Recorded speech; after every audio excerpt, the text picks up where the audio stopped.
men now have the testosterone levels of what a 7-year-old man had 50 years ago. It's like a real problem. They thought that male masturbation and male libido was a problem back then. So they're like, let's feed them bran cereal and calm them down. And we know how that story has gone. It's because we're not getting our primary fuel source. So those are all backup fuel sources, which are good tools and they serve their purpose. But the number one fuel source is it's charging the mitochondria. It's promoting all the red light therapy benefits, but much deeper into the body. Only does that. It gives you energy. It promotes most of the body's melatonin, which is the body's number one antioxidant. So it's filling up your antioxidant reserves and it makes you feel good. But one of the biggest challenges that we have nowadays is we're ignorant and we're closed to the oneness of the cosmos and the world around us and how powerful we are, how connected we are to everything. We've literally lost connection to ourselves.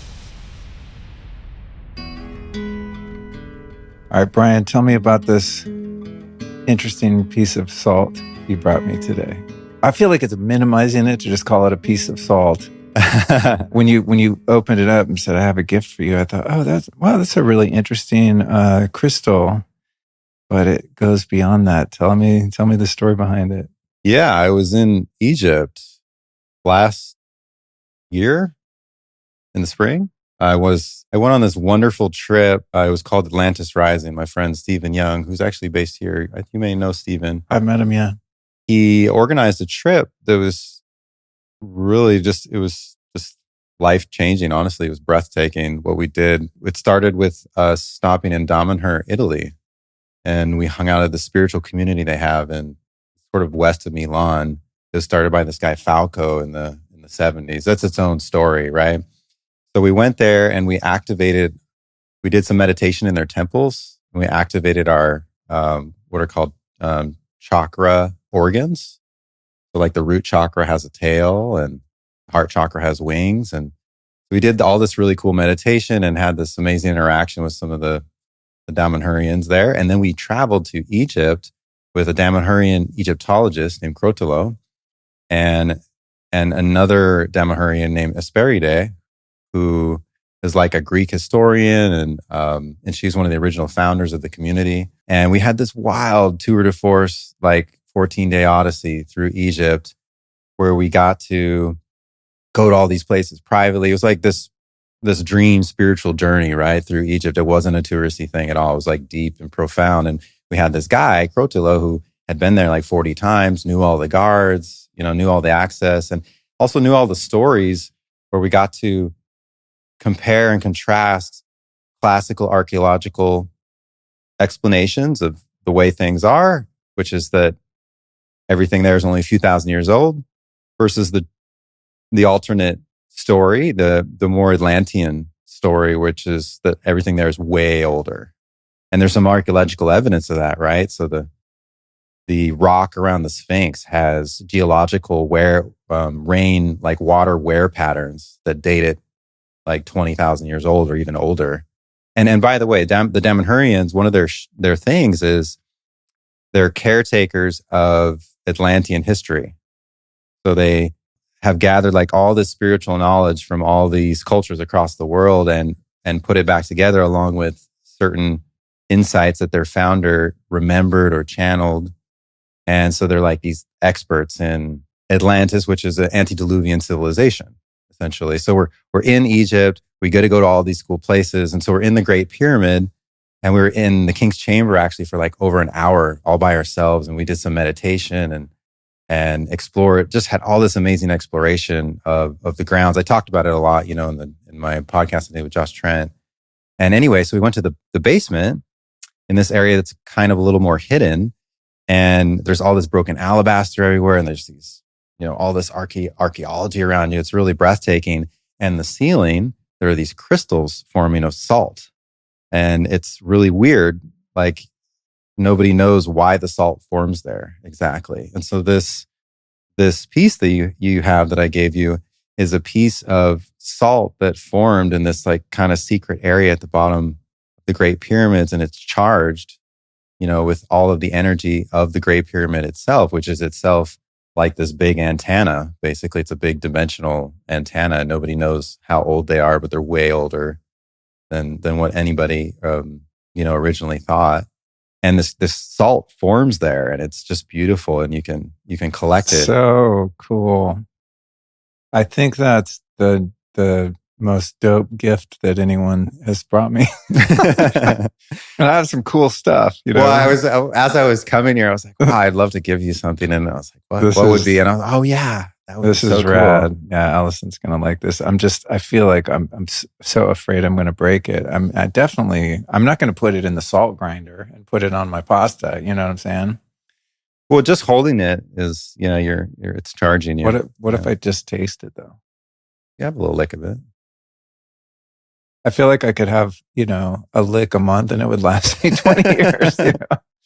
No, that's super cool. I love, being the recipient of people's adventures and things they pick up. It's really cool. Yeah. I've never felt any real strong pull to visit Egypt, but Allison certainly has for a very long time. So I sense that her desire to go there is probably going to manifest that for us at some point. There's definitely a piece of Egypt in all of us. It's as far as actual physical evidence of there being a very advanced antediluvian culture and civilization.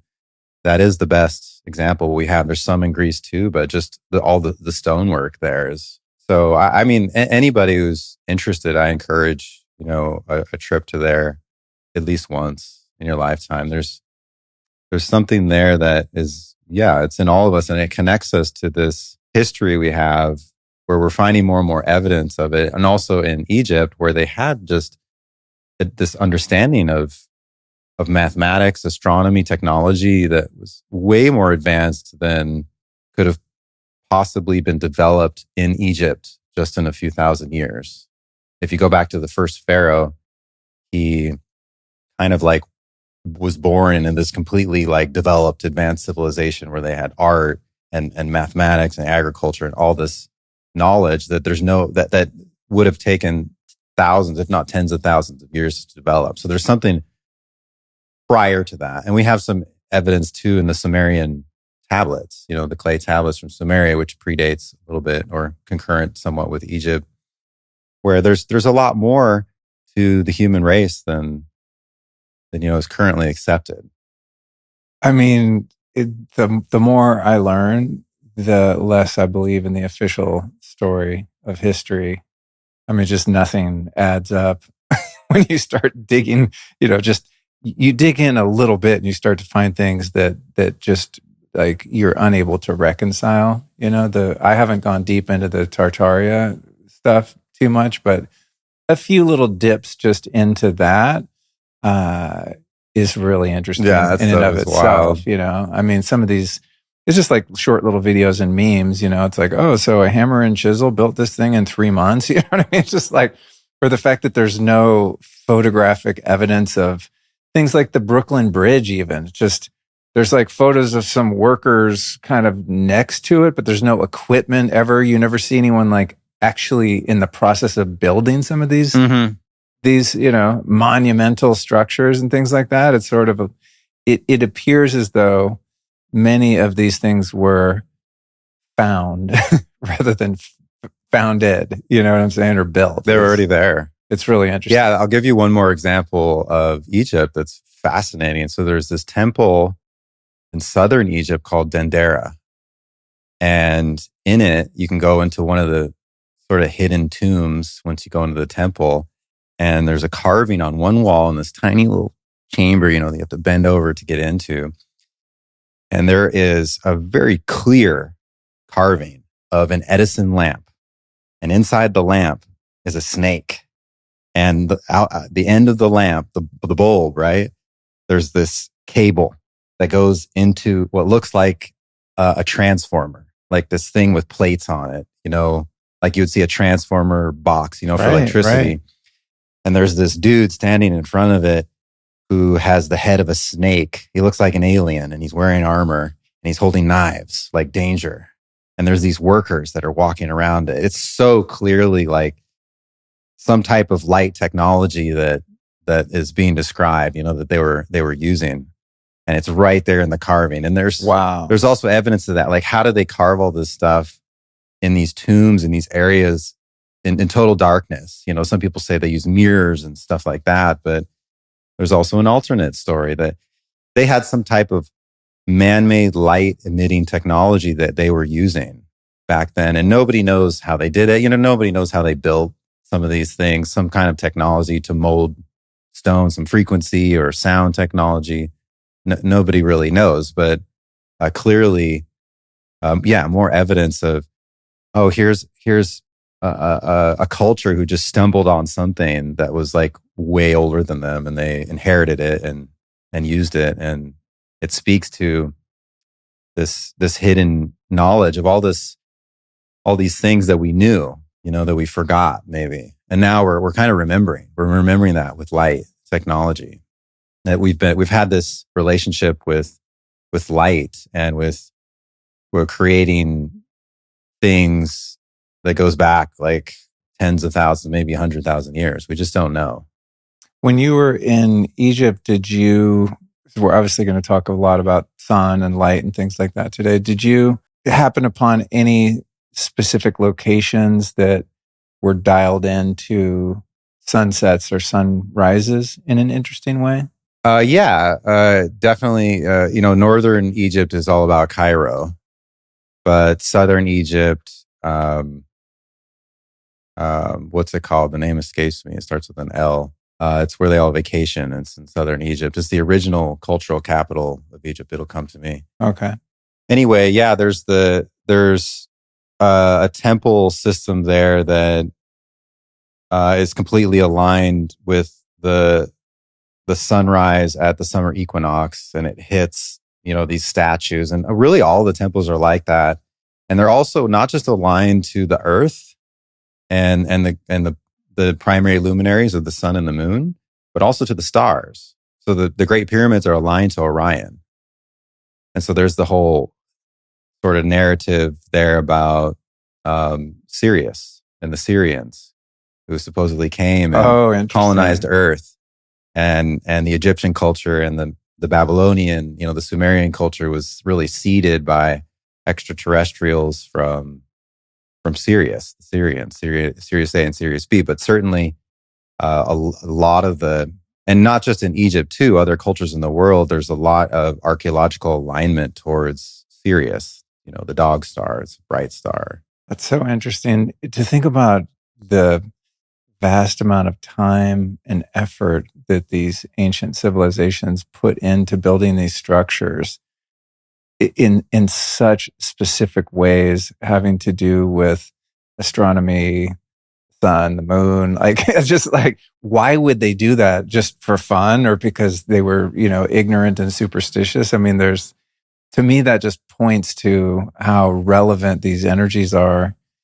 to our lives, and how disconnected we've become from them. I mean, I have friends that even, my wife knows when it's winter solstice, the basics, right? And it's like, oh, well, today we can't do that because the moon's over here and that. I'm oblivious to all of that stuff, And when I hear stories like you're sharing, and just, watch documentaries about these things, I feel like I'm missing a massive part of the human experience by being, less tapped into that. The best I've been able to do, which is a great segue into many of the things we're going to talk about, but is I've really, over the years, I've gotten more and more dedicated with watching sunrises and sunsets, doing my sun gazing. And that's probably the most impactful thing I've done for not just physical health, but I mean, just emotional, mental health, mood, focus, productivity, all the things that, people try and biohack and figure out, through very sophisticated technologies and, supplements and all this kind of stuff. It's like when people, will write into the show and, all these like health technologies are too expensive. What are we supposed to do? What supplements can I take? I'm like, literally, if you just build the discipline to watch the sunrise and find a place where you can do it safely. If you do that every single day for like 3 months, you will be a completely different person. But people don't believe me because it sounds too simple. Well, we all need firsthand experience. That's a challenge that we have. Everybody's looking for a protocol. Like, oh, what's Luke's protocol? And Luke's protocol is what you've figured out that works for you.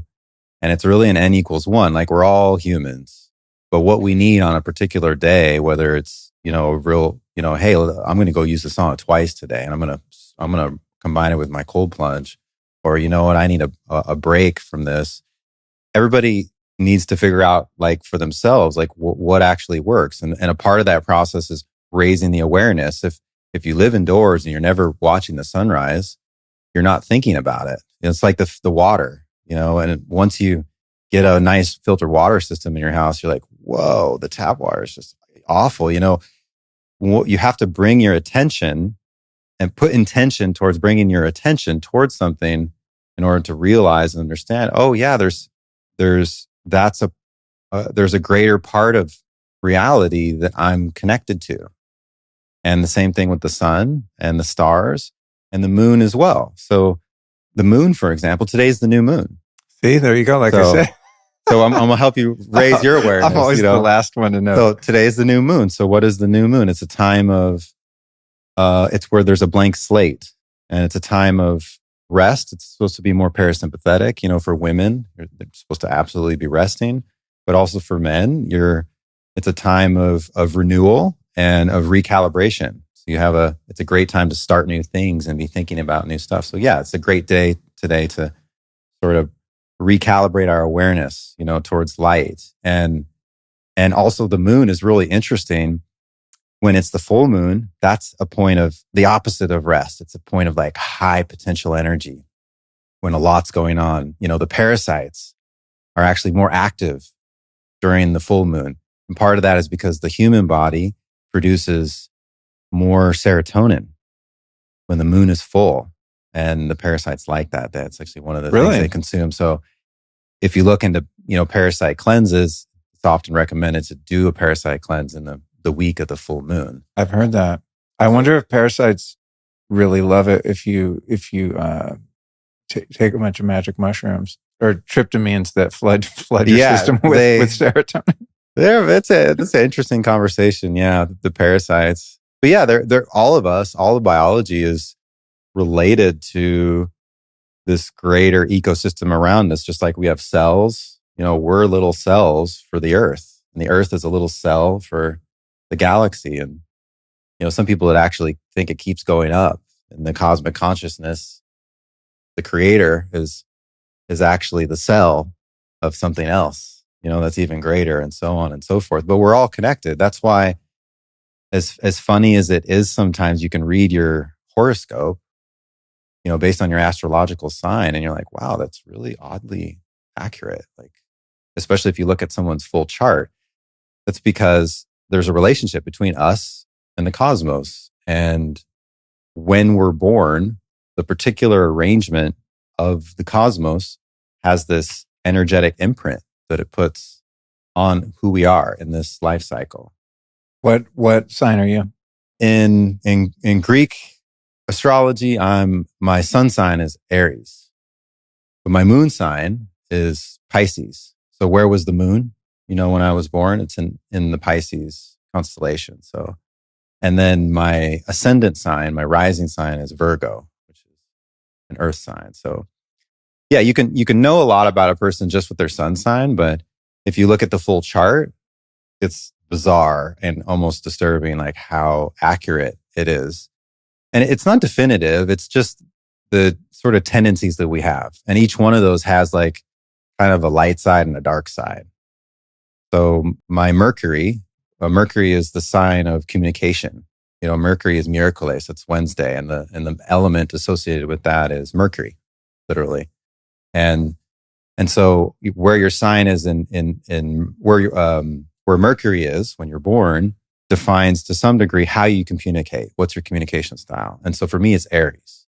And Aries is the warrior. So my communication style is typically really blunt, straightforward. Like it's great for a working environment. You just get to the point immediately. Whereas someone like a Gemini or an Aquarius will just get really abstract, and in the clouds, So all that to say that it's not definitive, but it helps you understand what your baseline is. And so it's great to be very direct, but sometimes if you're not careful, that can be brutal. Brutal honesty that's not given with compassion is maybe not the best way to communicate all the time. But it's all very accurate. Actually, if you look into it, so you can know your full chart if you know your, not just your birth date, but your time and your place of birth. Yeah. I had a show recently, the first one, strangely ever, on this topic with this woman, Deborah Silverman, recently, and I sent her that information and she did my chart and we discussed it in the episode, which I'll link to today's show at lukestory.com/SaunaSpace2, the number 2. And it was wild. I mean, she just like read me like a book. Mm-hmm. It wasn't one of those things where, I don't know, sometimes when, I don't know, imagine seeing like a fortune teller or kind of like a psychic in quotes, and they'll be like, do you like water? You know what I mean? And you're like, yeah. You had a dad, right? Yeah. It's just like every question is so sort of broad and ambiguous that it's difficult to, really buy into it. But her information was very specific and very accurate. And I was like, okay, I'm pretty convinced there's something to this, and I'm sure, she's been doing it forever. So that probably has something to do with the accuracy too. But if you look at, if you just look at crime rates, on full moons, suicide rates, I've had so many times where I'm generally like, I've worked on my sleep so much over the years. It's really important to me because I'm old as shit. And when I don't sleep well, I really feel it. So like sleep is a very high priority to me. And every once in a while, I'll get just a crazy ass night of insomnia. And I'm like, what? I didn't have coffee late. Like, what is happening? I don't get it. I'll mention it to Alice the next day. She's like, oh, it was a full moon last night. I'm like, no, that can't be real. I forget about it for another month. Right. And then it happens again. She's like, full moon. After enough of those, I'm like, okay, it can't be placebo because I don't even know what month it is most of the time, let alone what day of the month. Like I'm completely oblivious to all things calendars and clocks. So there's something to it. So it seems, that it would serve us to have at least some awareness of how these things, impact our lives and relationships. All right, let me ask you something really quick. Are you feeling irritable or anxious? And does your sleep quality suck? Well, those symptoms might not be psychological. They could actually be chemical. Along with muscle twitches, cramps, and bad digestion, they are classic signs of magnesium deficiency. But it's not just you, my friend. 4 out of 5 Americans aren't getting enough. And that's a core building block of health that's totally missing. Because magnesium plays a role in over 600 biochemical reactions: energy, stress, muscle function, sleep, and tons more. Personally, I didn't realize how smoked my magnesium levels were until I started taking Magnesium Breakthrough from Bioptimizers. And right away, I noticed my sleep and stress resilience improve dramatically. And I'd really never seen those effects from other magnesium supplements I'd taken over the years. I later learned that's because most magnesium supplements only contain 1 or 2 cheap forms your body can barely use. Well, Magnesium Breakthrough is quite different. It's the only full spectrum formula with all 7 forms your body can actually absorb. And that, my friends, is the difference between expensive pee and a real upgrade to your nervous system. So to get yourself dialed in, head over to bioptimizers.com/Luke and use the code Luke15 to save 15%.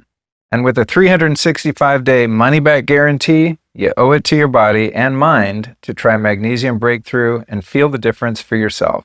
So again, hit up bioptimizers.com/Luke, and that code Luke15 will get you your discount. Tell me about, let's go back into history a little bit.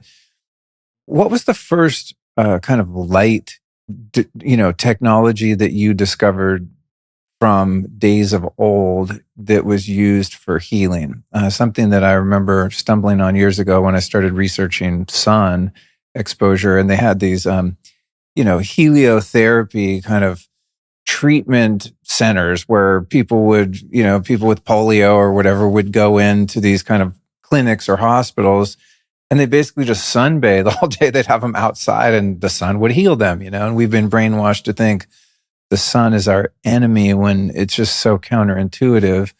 being that it's, necessary for any and all life to exist. So I know earlier in your journey, you were having some health problems and you started discovering some of these, older technologies, the ways that people were using sun and light and things like that. And I'd love to learn more about that. Yeah, well, it wasn't the first thing I discovered, but if we go like chronologically in history, what humans were doing, I actually wrote a blog article about this just recently I call it The Truth About Red Light. And really the first is the sun, which you mentioned heliotherapy. The Greeks and other cultures had solariums. So it was a sacred temple or a sacred place that you would go and you would sit in and you would enjoy the healing rays of the sun. And the sun heals. And it's something that has become weirdly controversial, nowadays, where the conventional advice is to hide from the sun or protect yourself from it. Don't get too much sun and all that. But the ancients understood how powerful and healing the sun was. And even before we get into any man-made light technology, there was a Spanish flu in 1917, and the Surgeon General of Massachusetts did this research study that he published in like 1919, and because they were dealing with this worldwide epidemic, I guess that was going on then, and he said, what's the best thing to prevent yourself from dying of this flu stuff or this cold stuff? Fresh air and sunlight. And that was based on his research and his like clinical use of those two things to treat people who were dealing with the flu at that time. And also going back into like the Civil War, the patients, the wounded soldiers they would keep them in the tents, and then other ones they would have them just outside in the sun, and they both are like, have horrible wounds, right, from war. The survival rate is like 40 to 50% higher for the soldiers who were just put out in the sun. Like those guys are surviving a lot more. So the sun is the original thing. But for me, what I stumbled upon in my healing journey was the incandescent electric light bath. So I was basically dealing with adrenal fatigue and insomnia. It was a big sleep thing for me. I also had this acne that was kind of making me a little self-conscious, I would say. I'm like, but why do I had this when I was 14, but why do I have it now again? I'm in my early 20s. And my mom's a general practitioner. So she's always been very natural-minded, functional medical doctor. And I was like, Mom, what do you think? She's like, Brian, you're probably just toxic. You probably just need a sauna. You've been burning the candle at both ends. I was like, whoa, okay. And by the way, I grew up with two sides. So my dad is a retired radiologist. My mom's she was prescribing vitamins in Montana in the 80s when I grew up. So she was is your dad still alive? Yeah. Thanks to my mom, though. Has he ever had any problems from being around radiation so often? Yeah, he had amazing eyesight for a long time. But looking at the screens and the x-rays and the MRIs for a long time, it really damaged his eyesight long term, being in these dark rooms. But the truth is, he didn't really take care of his body very well. And it got to a critical point where he finally started listening to my mom. He was like, okay, fine, I'll try some of this stuff, Bonnie. And my mom's... Your dad's name is not Clyde, is it? That would be epic. Yeah, Michael. So my dad, Michael, he finally started using my sauna and has gone on a long health journey. He used to drink a lot of alcohol as well. So, was dealing with a lot of things, but my kind of guy. He's now 74 and he looks better than he looked when he was 60. And he's done a ton of different things, peptides, sauna. Oh, wow. He's also done a long parasite cleanse like I did. But yeah, he's got hair growth, that returned and all sorts of stuff. But growing up, I didn't realize when I was growing up, I didn't appreciate it until I became an adult, how amazing my mom was. I always looked at my parents and I was like, oh, my daddy's making a lot of money. And my mom is sitting here like struggling, barely paying the bills, doing all this natural medicine, but doing what, her heart was aligned with. I realized after I grew up, what my dad was doing was a part of sick care. It was the revolving door, the treat, the diagnose and treat, and radiologists are like the first diagnostic point when you get into allopathic care. You go and you get a scan of some kind, and they're like, oh, you've got this in your scan, and then you get down into the rabbit hole of things. So anyway, when my mom was like, get a sauna, I was like, okay. I was intrigued. I do the research. I was like, whoa, it's a real deal, and we'll talk about that. But at the end of it, I found Dr. Kellogg's work, this book called Light Therapeutics. It was written in 1910. This is 100 years, right, before the modern biohacking culture that we have now, where, you see red light therapy everywhere. Is this the same Kellogg that put funny stuff in cereal to like sterilize boys and stuff? This is his brother. Okay. Yeah, same family. Okay. So you got the light and the dark, right, in that family. So yeah, the brother, well, they thought that male masturbation and male libido was a problem back then. So they're like, let's feed them bran cereal and calm them down. And we know how that story has gone. Now we have problems on the other side of things. Not enough testosterone. All the men now have the testosterone levels of like what a 7-year-old man had, 50 years ago. It's like a real problem. Yeah. Well, his brother was a lot cooler. Dr. John Harvey Kellogg had a sanitarium in Battle Creek, Michigan. And right after incandescent light bulbs were invented, he picked them up and he said, let's make a sauna with this. There's something special with this light. And he wrote this book. He tested it on 50,000 patients, over hundreds of thousands of sauna sessions he logged. Damn. And it's really a fascinating read. What did he take inspiration from, the Finnish sauna and the Russian banyas and things like that? I mean, he had a sanitarium, so he actually was doing cold therapy, vibration therapy.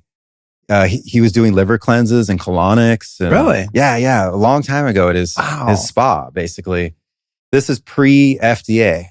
This is when there were cancer spas all across the US that you could go to, and you go into healing, like high frequency spring water, and you would go do a cleanse.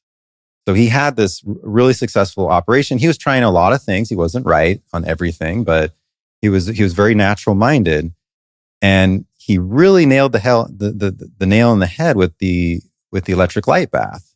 And he wrote this book. So you can read this book, and he basically healed every chronic disease that he came up against. And it wasn't just chronic disease, whether it was neuropathies and eczema or depression and neuropsychiatric problems that people had, or gut problems that people had.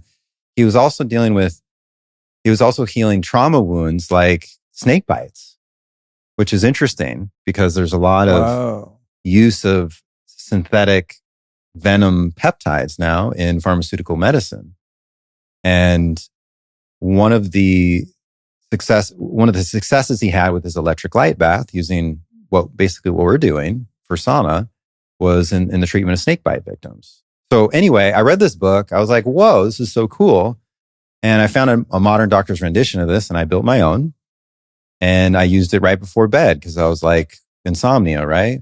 And I just slept amazing. This is way before Oura rings. So, I don't know what my sleep score was, but I woke up and I was like, whoa, I don't have insomnia anymore. Like, I feel amazing. And so it was really like one session that it was so changing for me. And that led me to I was like, wow. And so I used it pretty much 5 days a week for 6 months and healed all of these things that I had and that I was dealing with, and other things that I didn't even realize. I definitely had some brain fog going on.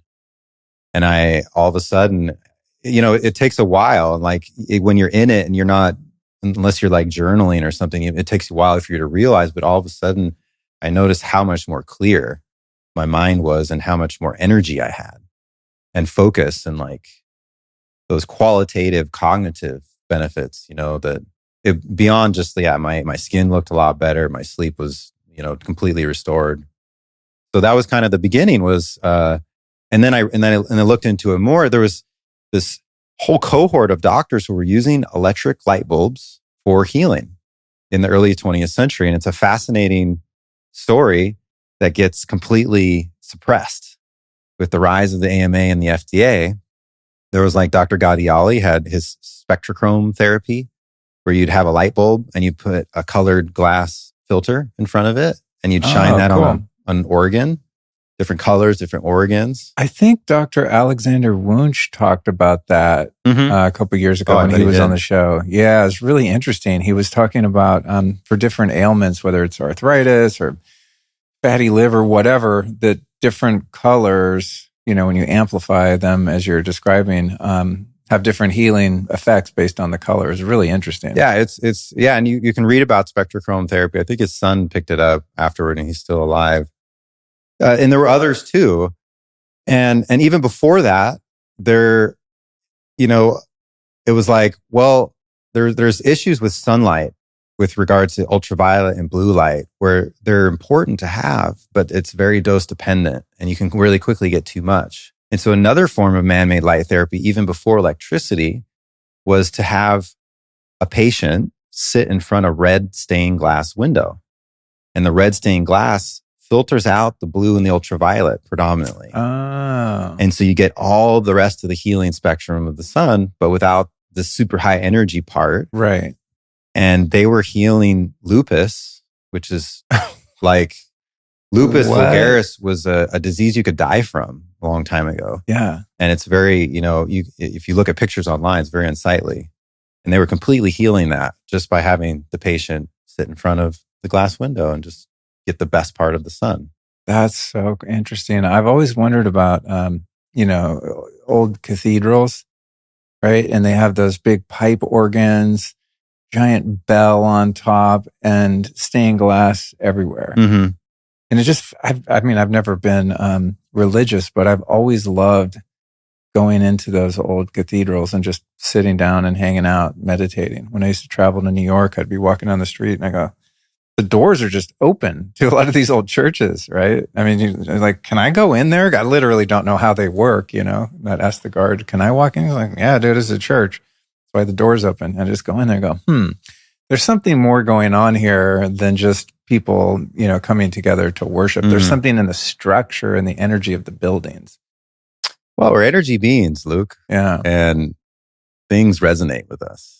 And yeah. But why don't you only see stained glass now in like old abandoned Pizza Huts and really shitty dive bars sometimes. Yeah. Right? It's like weird, those old timey kind of weird windows. But imagine like this house, if a number of these windows were beautiful stained glass, like what a vibe that is. Yeah. And the ancients also used principles of astrogeomancy. So they would build the home kind of like the ancients built the pyramids, where there'd be certain areas where there'd be a window aligned with where the sun's going to come in at a certain time of the day, a certain time of the year. And that's where, you might choose to put a stained glass element to bring in a certain type of energy, a certain frequency. Right. Or even use a certain metal like copper is associated with Venus. That's a Venusian energy of love. You wanted to bring that energy more into like a certain space.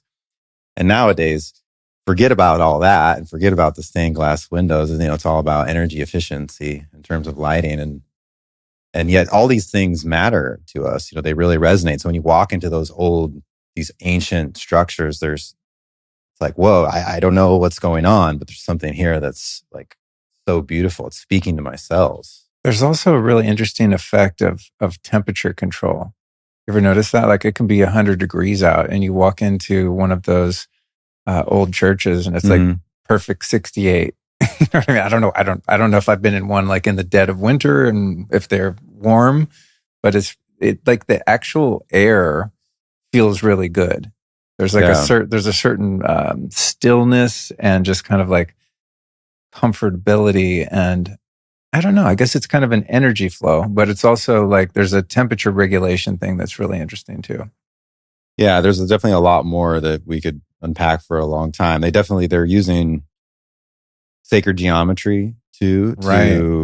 Right, because a lot of these stained glass windows also look like cymatics, right? There's like a lot of the use of like flower of and life, things like that. Yeah, in a lot of the cathedrals in Europe and also in the Middle East. Yeah, and all of it just has this like harmonizing effect, where you go into it and there's the energy, the frequency of the space is more aligned with our biology. And if nothing else, it's something that just is relaxing. But yeah, the more you pay attention to it, the more you realize, wow, we're complex electromagnetic beings, and there's all these things that influence us and affect us for better or worse, that are either raising our frequency or lowering it.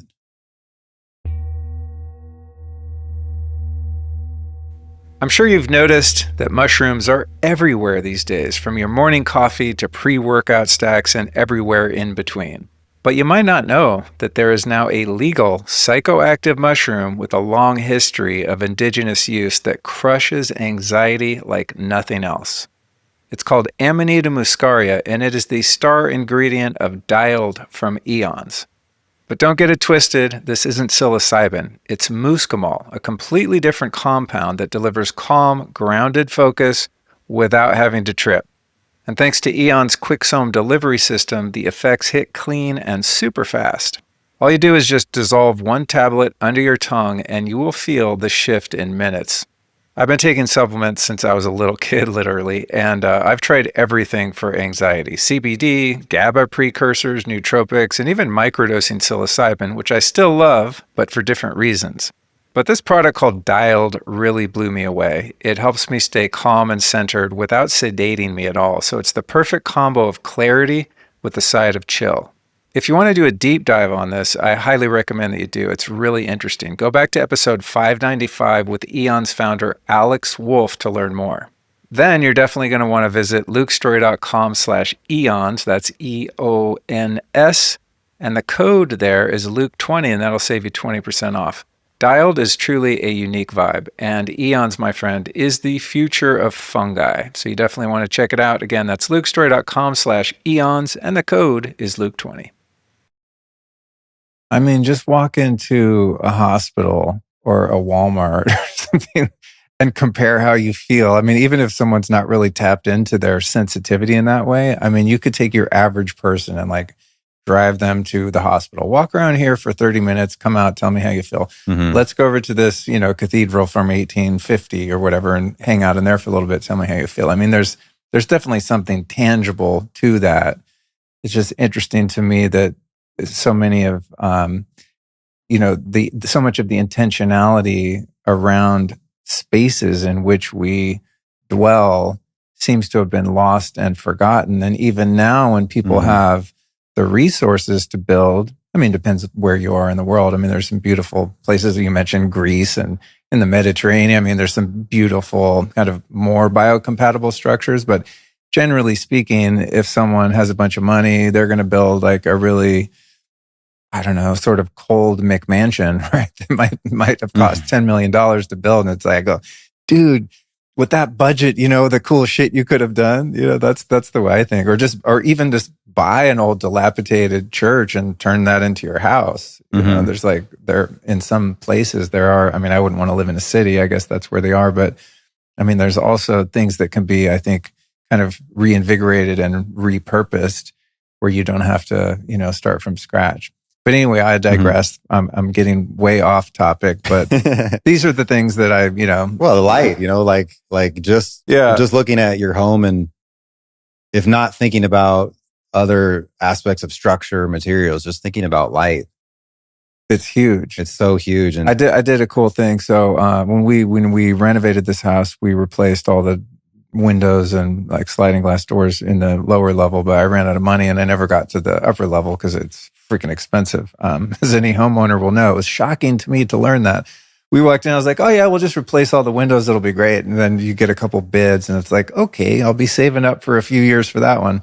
But anyway, we finally did these. And, in Texas, you have such brutal weather that they put this low E film on them, right? To block out the UV or the infrared light, right? Mm-hmm. And I was like thinking to myself when I was ordering the windows, I thought, I don't want certain windows to get that infrared because the house would never cool down. It would be torture. But I realized there's a number of windows in here that never get direct sunlight. So those 6 windows right there, for example, are just totally clear glass. So I'm at least getting, a little more of a broad spectrum of light from outside. Because when you go in a house that's all low E, it's like everything, it feels very like blue green. You know what I mean? Like when you get attuned to this stuff. It is. It's like funky. It doesn't, I don't know, it doesn't feel right. Yeah, it's just like what you mentioned before when you walk into a hospital or something like that. When you go into an environment where you have fragmented light that's mostly blue light, it feels off. It feels clinical.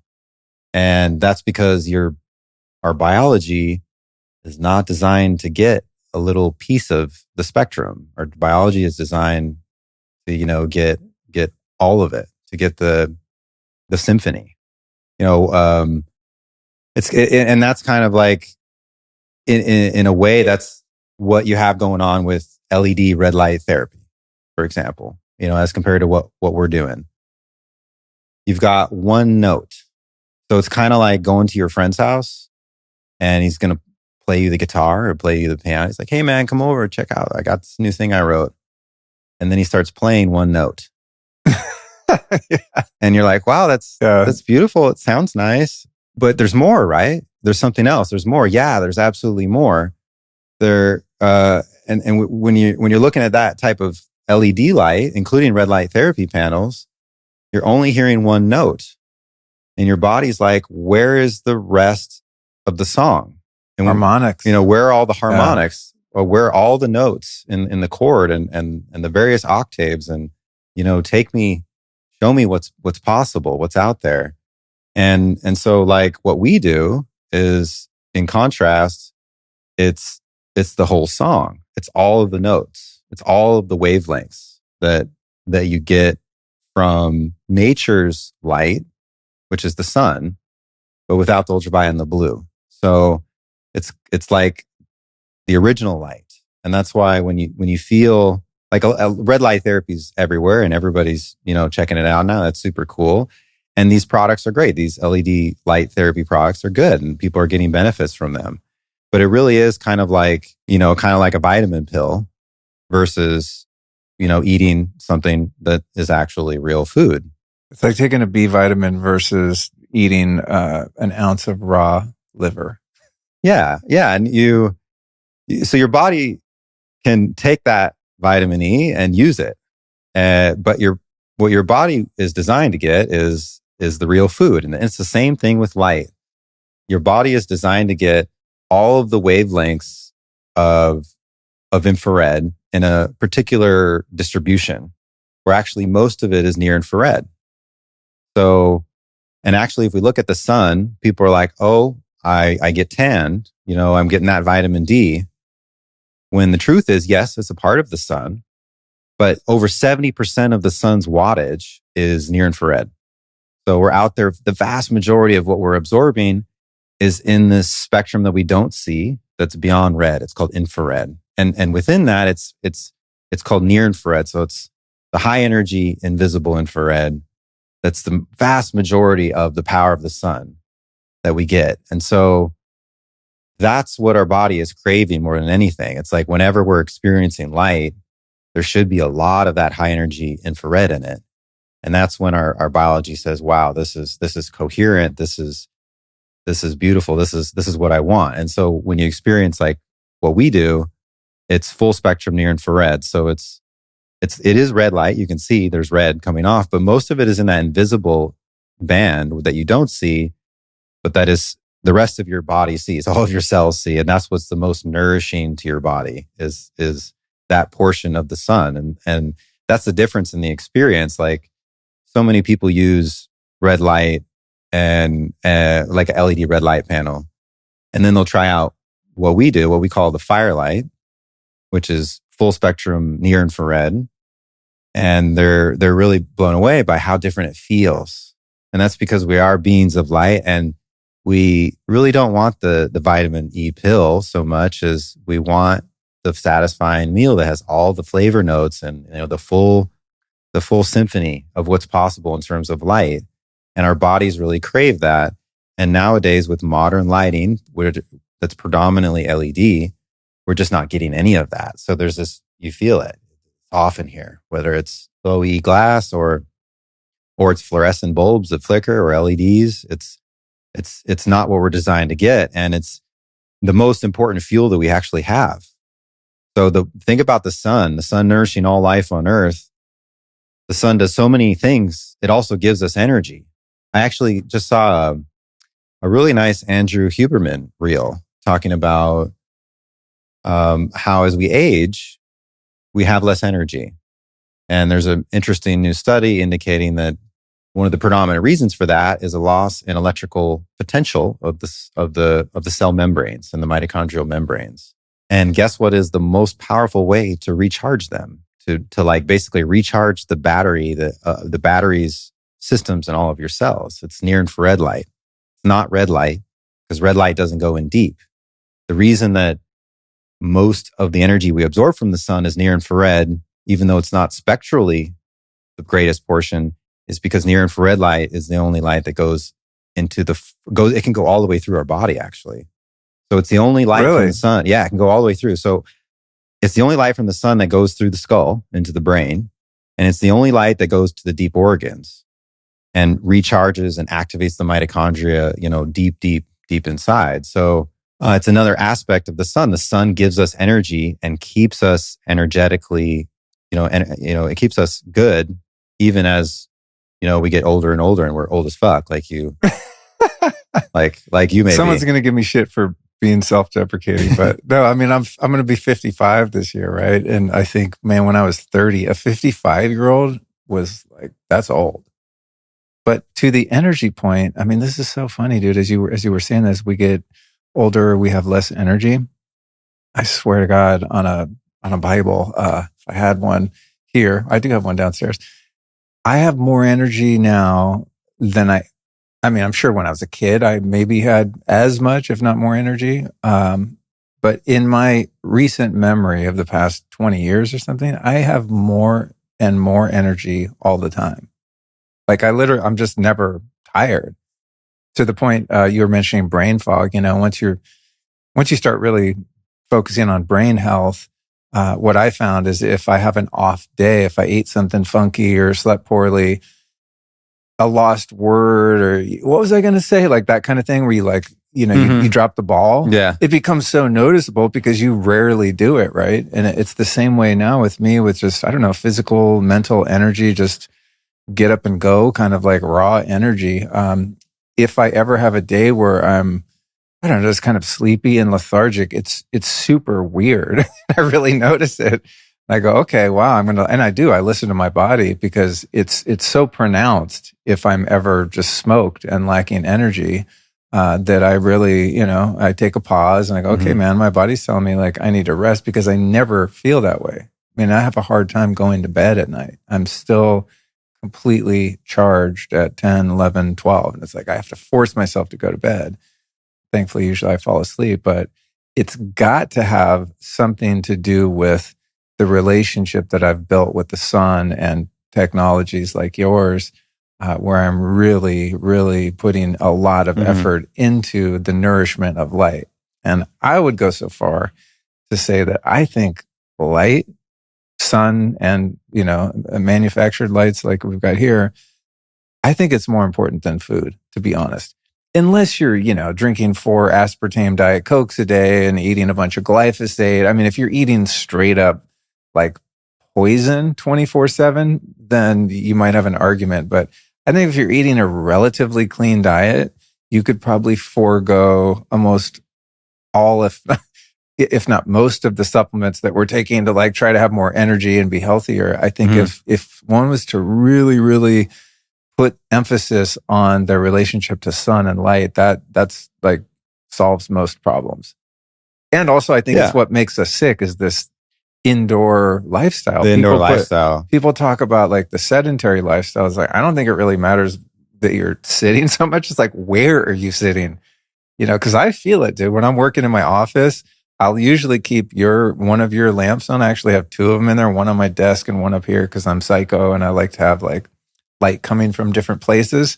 But if I have those on, I feel less of a need to go outside and take sun breaks because I feels like, and you could correct me if I'm wrong, it feels like I'm balancing the blue light coming through the windows, that artificial, like weird one note light that's, getting filtered by the glass.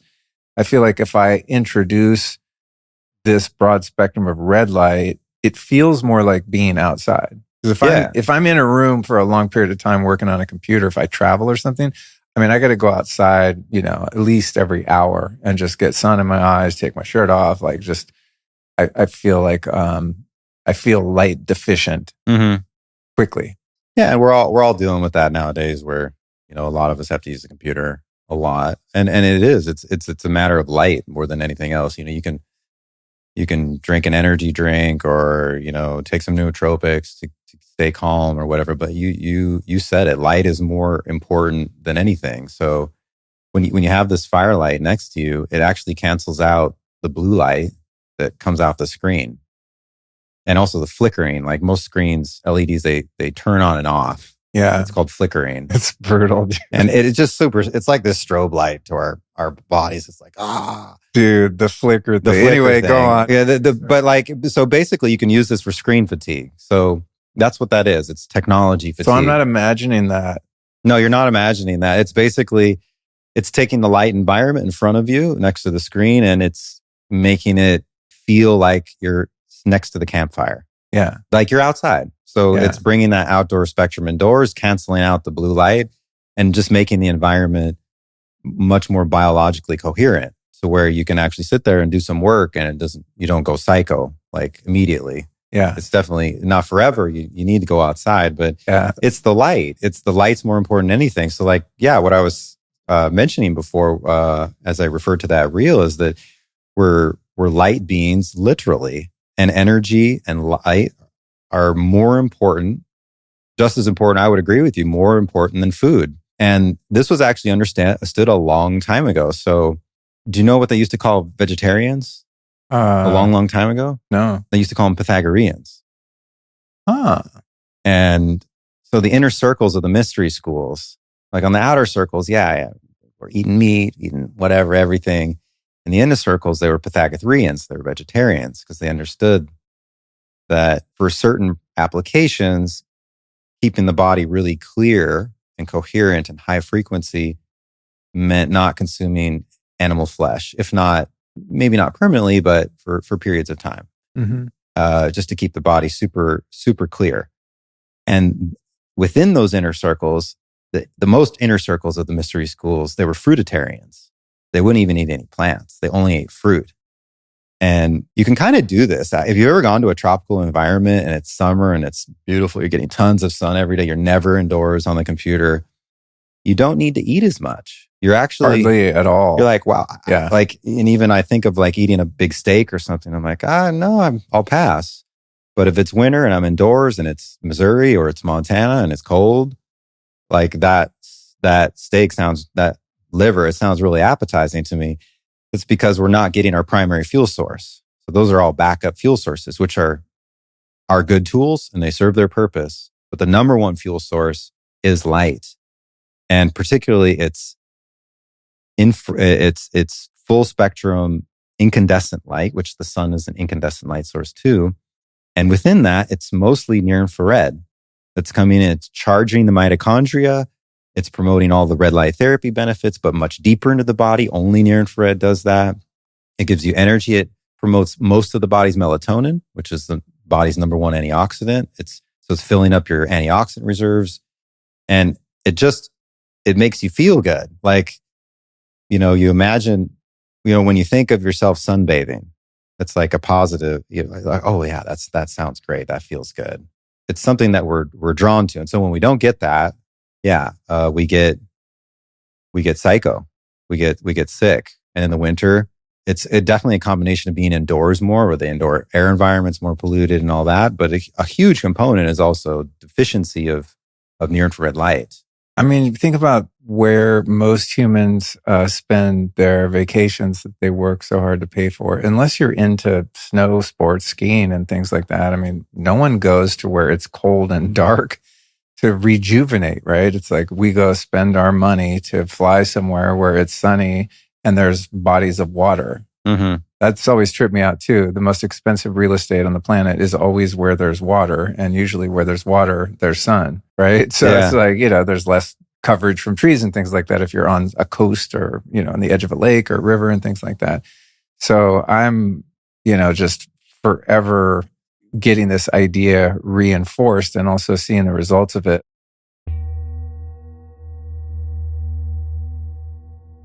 Like most people with a pulse, I love the taste of coffee, but what I don't like is the jitters and crash that often come with it. So to solve this, I went looking for a morning drink that gives me lasting energy without those pesky side effects. Well, that's exactly what I found when I discovered the incredible Nandaka formula from Peak. Nandaka is made with fermented pu'er teas that give you slow-release caffeine for sustained energy while supporting a healthy gut at the same time. And the ceremonial-grade Peruvian cacao in Nandaka helps rev up your metabolism and makes the compounds in Nandaka even more bioavailable.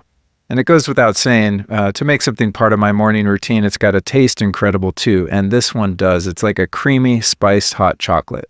To make my morning drink, I throw 1 sachet in 1.5 cups of hot water, froth it for a few seconds, and I'm good to go. And for a limited time, you can get 15% off Nandaka, plus a free rechargeable frother and cup over at peaklife.com/Luke. That's PIQUELIFE, peaklife.com/Luke. And by the way, Nandaka also comes loaded with a blend of highly concentrated functional mushrooms like chaga, reishi, cordyceps, and lion's mane. All these ingredients work together to relieve stress and improve your mood. Nandaka is an awesome morning ritual. In fact, I've got a cup sitting on my desk right now to power me through these promos. So to get your hands on some of this stuff, head over to peaklife.com/Luke and get 15% off Nandaka, plus your free frother and cup, all for a limited time. Take me back to, building your own sauna, because we're also, going to be simultaneously talking about sauna therapy, right? Because that's kind of the intervention that you discovered, and I've been into saunas for freaking decades. Love, but the relationship between getting this near infrared light and also heating up the body is something I want to go into, but take me back in time a little bit. Like, how janky was your first sauna? Because the SaunaSpace saunas that you make now, I have one, as you know, downstairs. It's like my best friend. Freaking obsessed with that thing. I wouldn't say it's sophisticated, but it's elegant, right? It's a little tent for those that haven't seen it. We'll link to it in the show notes, but it's cool looking. It's basic, but it's elegant. Was your first one close to that, or was it, made out of like plywood from Home Depot? Yeah. Like nails poking out and shit. Yeah, I still have some of the components of the original one. It was plastic plumbing pipe, and it was painter's cloths, like synthetic, whatever, right. that you protect the floor with. Like drop cloths. Yeah. And I made my own light panel with, and I didn't have my own like bulb that I had developed, the Firelight bulb. It was just heat lamps from the store, and it was very, very fugly. It was a very low bricolage structure. It had the same kind of dimensions. I actually have a picture of it in a blog article I just wrote, where I'm like, I got my first SBA loan with the bank, and I'm standing in front of it, and there's no stool, and there's no EMF, anything, shielding or anything. And yeah, it was very ugly, but it was very functional and effective. So you could break a sweat in there? Well, oh yeah. The new stuff definitely works better, but the concept here is the same. That's the what Dr. Kellogg called the incandescent electric light bath, what we call the Firelight. It's really the best of both worlds. So it's optimal light therapy, full spectrum infrared. It's focused on near infrared, like what the sun does, but without ultraviolet and blue. And then it's optimal heat therapy. So what is optimal heat therapy? Optimal heat therapy is radiant heat therapy. And this is what Dr. Kellogg discovered. He wrote it in his book. He said, there's something special about this light. It heats the body much more efficiently than the Turkish sauna and the Finnish sauna. There's something special about the light. And they didn't understand physics like we do now. But it goes back to that deep penetration. The near infrared light is going all the way into the deepest part of your body. And Some of it passes through, some of it hits your mitochondria and activates light therapy systems, and some of it is absorbed by water. So it's called radiant heat. So that's why it's a better heat therapy. So with the SaunaSpace, even the bricolage, my first version that I made, you don't preheat it. You just get inside. You can preheat it if you want a really intense session, but you don't need to. You get inside, and from the very first second, your deep organs are being heated. And the goal of all sauna is to sweat out a pound of water, raise your core temperature about 3 degrees. If you're doing that, you're getting the clinically observed benefits that are like longevity and everything else that are in all those amazing longevity studies that they've done in Finland over decades and decades, and also reduction in risk of Alzheimer's and dementia, and basically reduction in risk of all-cause mortality. So you do that in any sauna, you can get that done. But with SaunaSpace, with radiant near-infrared light, you're doing it way more efficiently. So in the super sauna, like what you have, there's like 7 bulbs in it. Mine has 8. Or yours has 8, right? You got a special one. You have the 8 bulbs. And most people don't get that. But we finally started offering it all together. I want to tell you something funny with the preheating. Like you're right. With your sauna, you don't need to preheat it. You could, sit down on your stool, turn it on, and you'll start sweating in 5 minutes. But because I'm just hardcore, I usually do preheat it. But I've realized sometimes I forget. I'll be like, oh, I'm gonna just turn it on and I'll be in here in 10 minutes. And then I get on my computer, I meditate. Next thing you know, it's like been 90 minutes. And I'm like, I get in there and that thing is cooking, which is fine. But I've noticed my electric bill, when I get in the habit of doing that, it's like off the charts. These things are like 250 Well, yeah, they're 250. They're not so bad. I'm leaving it on for like a couple hours. Yeah, dude, yeah. If you leave it on like all day, every day. And I have the 8 bulbs, so it's like, I realize like, it's probably not very energy efficient to do that. And it's not necessary. Well, yeah. So you don't need to preheat it. With our classic sauna that's 4 bulbs, it's only about 15, 20 cents an hour to run. And so as long as you're not turning it on, forgetting it for 8 hours, it's actually really affordable to run. But the idea is, you're using radiant light to heat the body. So you don't really need to preheat it. You can if you're a super biohacker and you just want more intensity. But with the super sauna like you have, 7 or 8 bulbs, your sauna session is 15, 20 minutes long. That's like really all you need. That's what's up. A regular sauna, you're going to preheat it a good half hour or more, and you're going to be in there an hour. So you're for a 3 sessions a week, which is what we're trying to get people to do. That's where you get really a big shift in your health. It's a 6-hour investment with a regular sauna, an infrared sauna, traditional sauna. And with the SaunaSpace, with the Firelight and the radiant heat, it's 15 times 3, it's 45 minutes. And you really don't have to preheat. And so it's a big game changer, like just that, hey, I can get the benefits of sauna and it's 15 or 20 minutes. And then I can go ahead and do everything else I want in the day. That really is a game changer for so many people. Good luck staying longer than 20 minutes. I mean, like you won't want to. I get questions from people a lot about, which is the best sauna and this and that. And I think that you're raising an important point in that it sort of depends on use case and what your goals are. So what I always tell people is if you're looking for maximum benefits in the shortest period of time, SaunaSpace is a no-brainer. And it's the one that I use the most often. We also have a really beautiful sunlight and sauna down the hall there. That sauna is awesome. If I want to chill with my wife, hang out and talk and spend time, have a comfortable seat to sit on. I can even lay down in there and kick my feet up on the wall, listen to some tunes, listen to a podcast, kind of hang out, put on the lights, and it's I don't know, it's more like a spa kind of vibe, but I'm going to have to preheat it and I'm going to be in there for a longer period of time, which I enjoy sometimes. And it doesn't have to be a solitary thing. To me, the SaunaSpace is it's a speed healing capsule, right? It's I'm getting in there. I'm by myself. There's only, I guess you could fit 2 people if you had 2 stools. It might be a little cramped, but I always do mine by myself. And it's like, that's my quiet time, my meditation time. And I'm in there doing all kind of other routines. I'm doing skin brushing. I got the DMSO and magnesium oil. I'm huffing CO2. I mean, I'm doing all kinds of weird shit in there, because it's like, I want to take that 15 or 20 minutes and just stack everything I can. I've got what do they call that? Gua sha or whatever? Gua sha, yeah. Yeah, I got that thing. I was doing it this morning. I'm in there cranking on my neck, and it's like, dude, that 15 or 20 minutes has so much impact on my day. In fact, and I say this to a lot of guests, I'm not just saying this because you're here, but I'm not.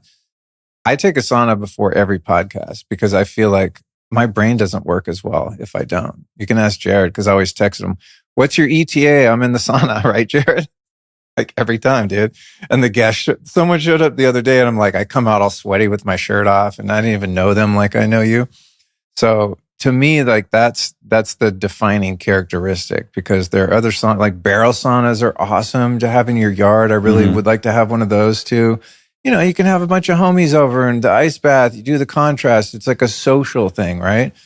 The SaunaSpace to me is not a social thing. It's like, that's my super concentrated me time where I do deep healing and deep detox. And so for anyone listening that's like wondering, not everyone can afford 2 saunas or have space for them. So I think it's really like goal and lifestyle dependent. And if your goal is what I described, like speed healing, super hardcore, get it done, you've nailed that.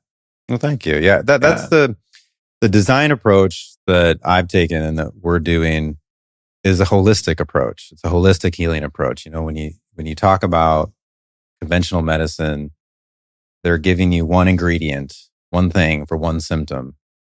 And with SaunaSpace, with the optimal light and the optimal heat therapy, there's also these other design components in there. The whole thing, all these panels are electromagnetically shielded. So there's no EMF coming out of the product, which can be an issue in some other saunas. For sure. And most, really, all tech, right? Dude, I used to have this, what's that website? Temu or whatever? Yeah, where you get like the Chinese. Yeah. That site didn't exist yet, but I had like a Korean infrared sauna, a box sauna, and I used to sit in there for years, and then tested it for EMF. And I was like, oh shit, it was off the charts, dude. It had electric field and magnetic field just like zapping you. Sometimes it's like, sometimes, it's a cost benefit ratio. I'm sure like detox. I'm sure all the detoxing I did was good. There's still the benefits, but yeah. So but if you can not have it, that's better. Yeah. So you're in there, and yeah, it's a supercharged healing experience. It's EMF shielded. You're protected from the environmental EMFs completely if you get our silver lining upgrade. But even without that, there's a grounding mat. So you're grounding and earthing, which is like correcting your electrical potential so in your body. So if you're touching the kind of little bamboo floor, you're grounded? You don't even need to touch it. You can measure this if you have a body voltage meter. You can measure outside the sauna and then go inside. You can even sit on the stool and keep your feet up, because we have our new Pure Layer bamboo towel system. So you're not designed to be on the mat. You want to protect that with a towel. Right, yeah. But you don't need to touch it. The grounding effect draws positive voltage out of your body and corrects your body's voltage. Wow. Which is the same as infusing it with electrons, basically. So you get a grounding effect without actually touching it. And even if you're on the bamboo, you're not touching the conductive layer, that's the metallic fabric that's underneath the bamboo. So yeah, you get the grounding effect while you're in there, and you don't have any distractions, whether it's your partner or your children or anything else, or it's Bluetooth track lighting or stuff like that. You go in there and yeah, it's your 15, 20 minutes or a little more to do as much stacked healing as you can, as fast as you can. And even if you're tempted, sometimes I'll go in there, I have to admit, and I'll bring my phone and I try to like text someone or download a podcast, and I get no service. Yeah. And that reminds me, dude, you're not supposed to be having your phone in here anyway. It's okay if you put it into full airplane mode, which you got to like actually make sure it's the Bluetooth and the Wi-Fi is actually off. But that's cool to do, to bring in something to listen, like a healing track or a meditation track. I'm constantly switching it up. Like for a while lately, I've been listening to Ho'oponopono. just on, there's a track where it's like on repeat for 12 minutes. Oh, cool.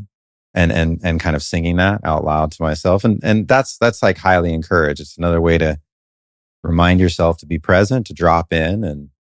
And that's what we're trying to do. We're trying to get everybody in there and trying as much as possible by mimicking the nature's environment from an EMF, from a light perspective, from heat, from a natural elements perspective, to bring the body into this maximal parasympathetic, like present state where the body remembers, wow, I'm an infinite healing being. I can do all of this. And for the rest of your day, outside of that 15 or 20 minutes, you have all the opportunity in the world to interact with the world around you. But one of the biggest challenges that we have nowadays is we're ignorant and we're closed to the oneness of the cosmos and the world around us and how powerful we are, how connected we are to everything. We've literally lost connection to ourselves, and we think that, we're looking for all this external validation. Like, what's Brian doing? What's Luke doing to heal their body? Like, the body already knows. The body intelligence is unlimited. We just have to train that muscle and remember and like get back in touch with it. So this approach that we've taken to the design, it very much encourages like a remembrance of this deeper power, that we have in the body. And that was something I wanted to talk about, is another difference that a lot of our customers have, in the experience of SaunaSpace. We've been talking this whole time about body, about physiology. Like, it's going to do this stuff for your mitochondria and it's going to increase your cellular energy and all that. But there's also this spiritual component, to healing, and to particularly what we do.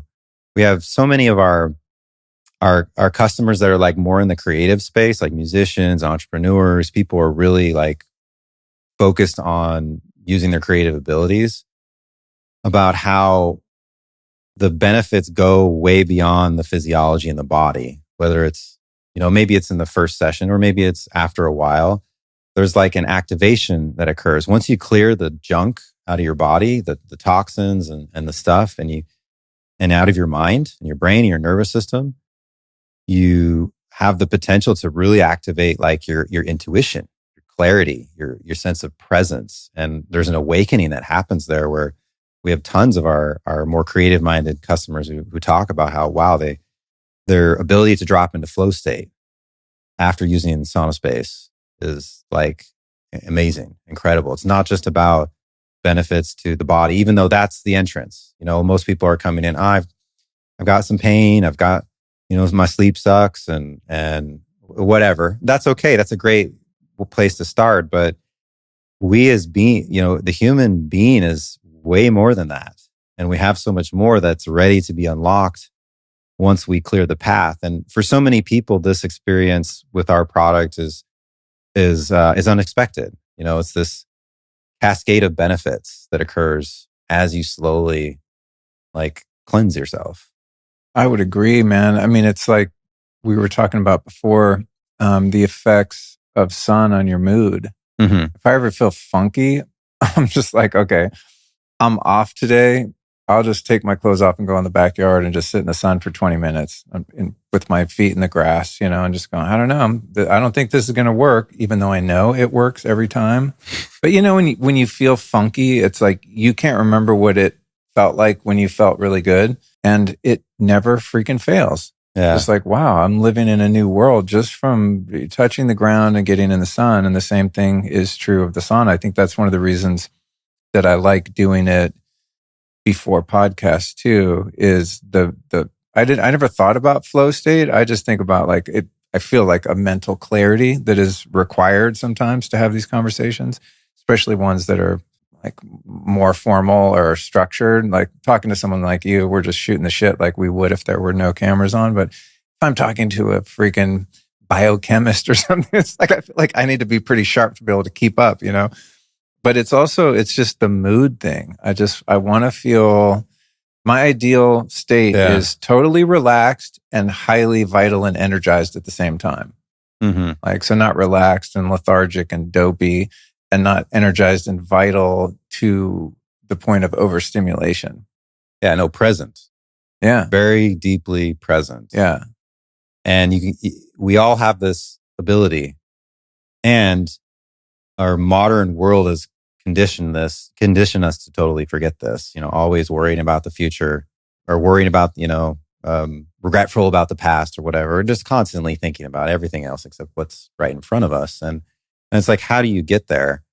Well, with SaunaSpace, it's this way where you don't have to try. You just sit there and you don't do anything.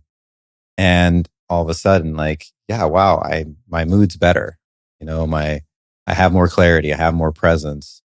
My patience, whatever it is, it all comes back to you. And even if you lose it again, it immediately comes back to you. For me, when I just recently moved to Florida, but when I was, and I go back each month to work at the factory. SaunaSpace is based in Columbia, Missouri, and it's a little more cloudy there in the winter. It's especially in the winter, and I could definitely tell that my performance in a work environment, in a creative space, is probably only like 80% if I hadn't used my sauna in the morning beforehand, and also done some of my other morning rituals.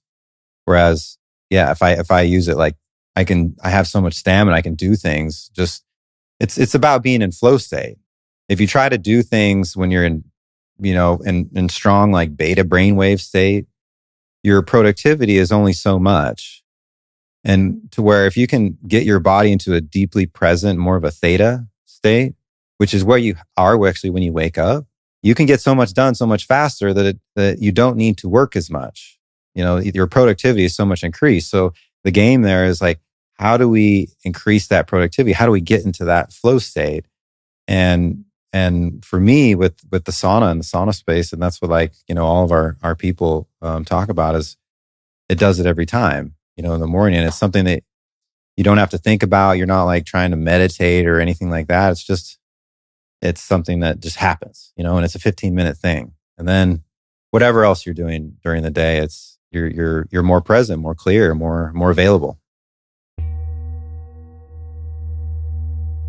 You might know that the brain operates in 5 distinct frequencies: gamma, beta, alpha, theta, and delta. And each brainwave has its time and place in the cycle of your day. But sometimes you're not in the state you need to be for the tasks ahead. Now, one of the OG biohacks to transcend this mismatch was called brainwave entrainment. And devices that use this technology have been around for a long time, and I've probably tried them all at this point. The problem is that most of them didn't really work, at least not for long.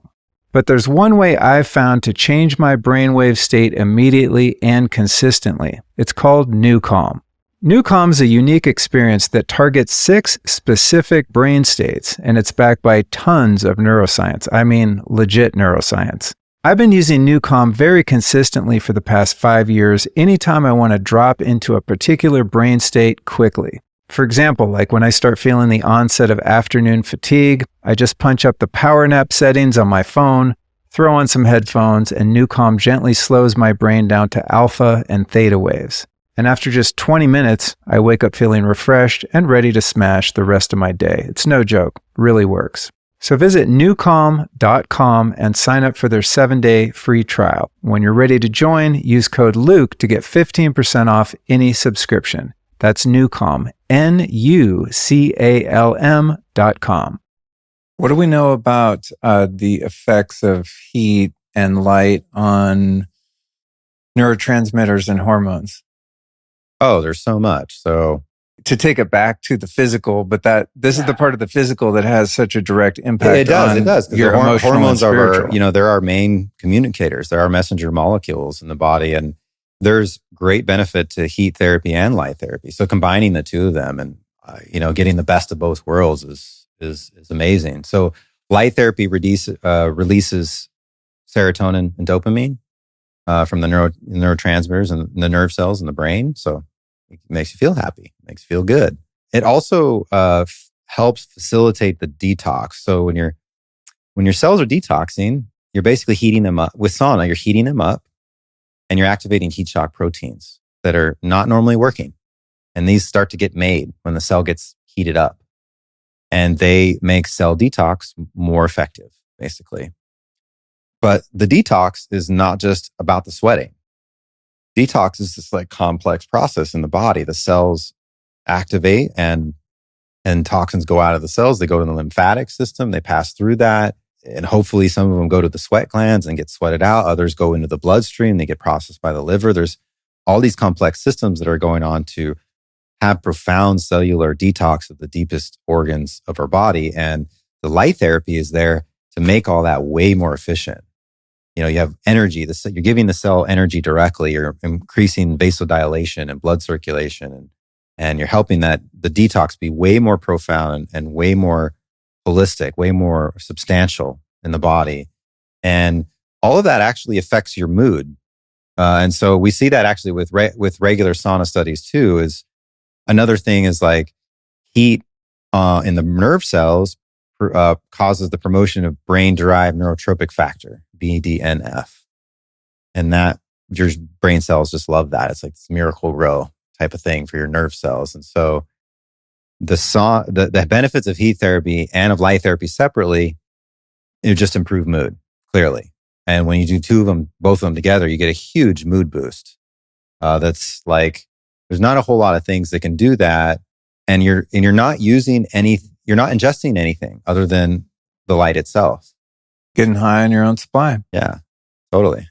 What about the fact that I used to think that, okay, if you detox when you sweat, then if I just go running or go work up a sweat, I'll be detoxing. And someone told me in one of these 650 interviews that when you're exercising, even if you're sweating, you're in a sympathetic state, and your body doesn't detox when you're sympathetic, which is one of the reasons why, you know, people that sleep like shit get sick so often, is because they're not going through the detox processes that would happen when you're sleeping, when you're parasympathetic. Have you looked into, you know, being brought into a parasympathetic state in a sauna session and how that helps facilitate detox in ways that regular sweating when you're being active doesn't?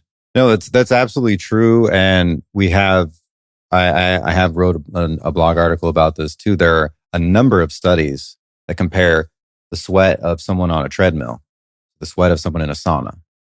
And there's a stark contrast in toxin concentration being way higher in the sauna sweat. And so like you absolutely are detoxing way more powerfully when you're sweating passively in a sauna versus working out. So what's going on underneath that? In the sauna, it is actually a sympathetic experience in a way, because you increase blood rate or you increase heart rate and you increase blood supply to the tissues. You do have some sympathetic activation, but you're not doing anything. You're not working out. So where's all the cells are like, wow, I have all this extra energy.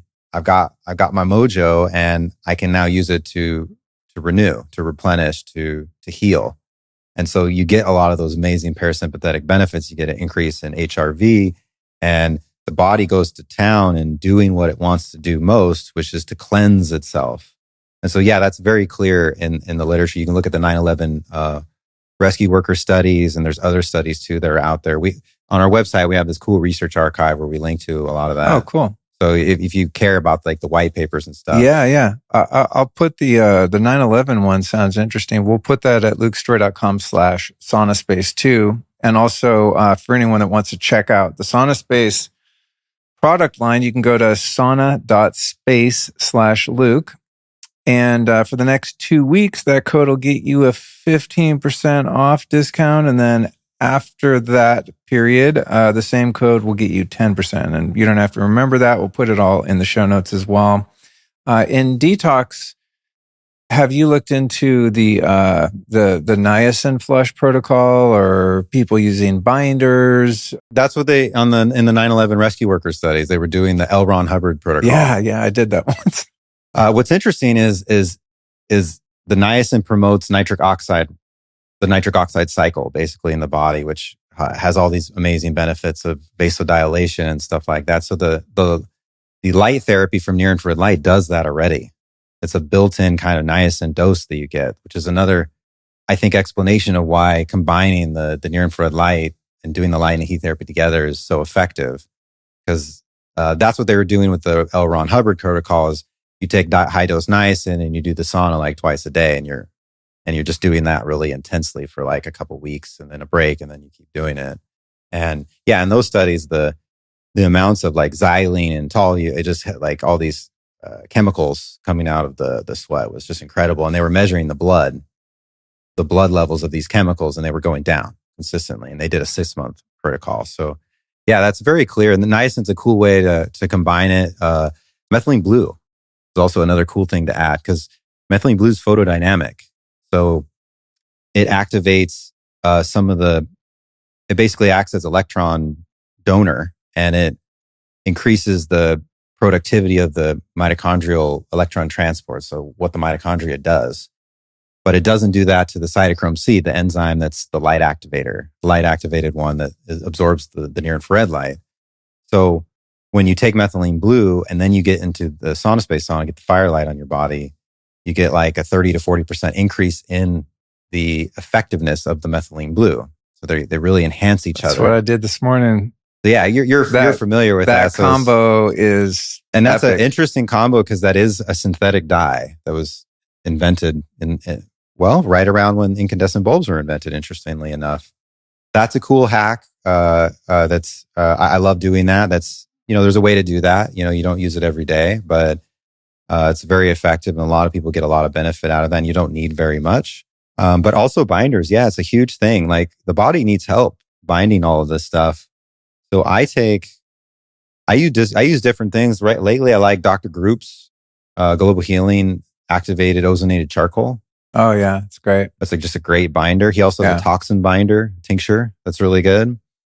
Also, there's a spray called Advanced TRS. It's like a zeolite. It's like a kind of like a micro clay spray. That's one of the safest things that anyone can use. Yeah, I use the shit out of zeolite, dude. This company Zeocharge, I had the guy on the show a while ago. It's amazing. Super clean zeolite. It's safe. It's not too intense. With the zeolite, one thing I've wondered, I usually will do like I don't know how many grams, like 4 or 6 big ass scoops in a glass of water. And I usually do it after I get out of the sauna. Do you think that's the right way to do it? Or if somebody wants to use binders like charcoal or zeolite, would you drink that before you get in the sauna? That's a great question. I've done both.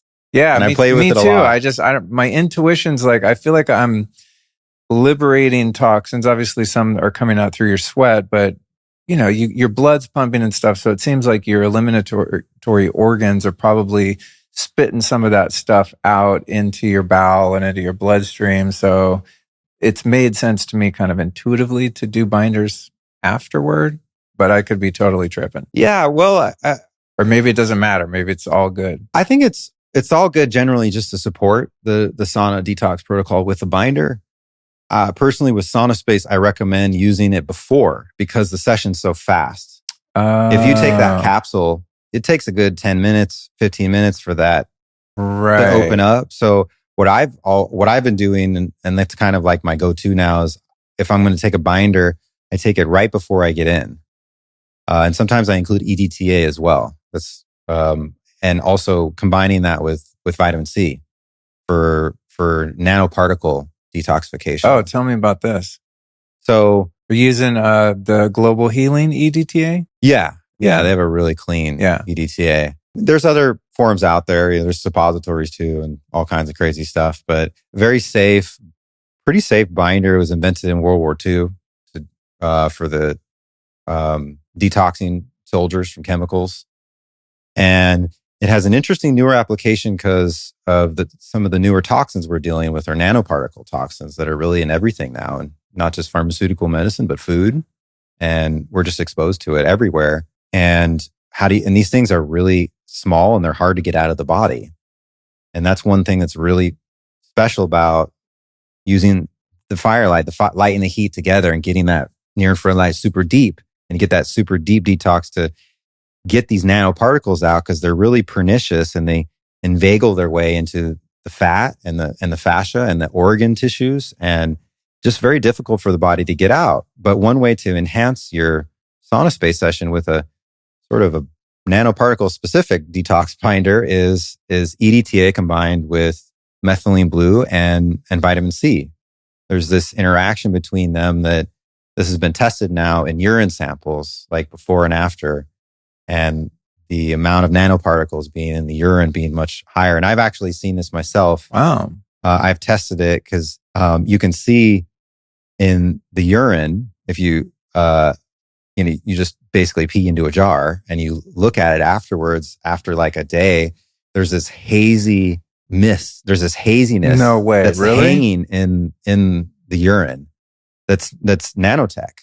It's basically, it's like nanoplastic that is molecularized and bonded together, and you can see it. It's crazy, and it separates from the top to the bottom. It's like really there, and it's in our body. So this is a cool thing that's being explored right now. There's this lady, Maria Chrysler, who actually works with Dr. Group on some things, and she's a parasite researcher and expert, and she has some really cool parasite products. Her brand is Abetu Naturals, and she has done a lot of exploration in this realm. But yeah, it's a cool way to deal with something that's really hard to deal with. But also one of the most powerful ways to deal with nanoparticles and spike glycoprotein, like spike protein, is sauna and light therapy together. Just that, without the binders. There's people now doing blood test studies where before and after the amount of spike glycoprotein in the blood goes down dramatically when really with our product particularly, but also with the combination of sauna and methylene blue, or sauna and EDTA and vitamin C.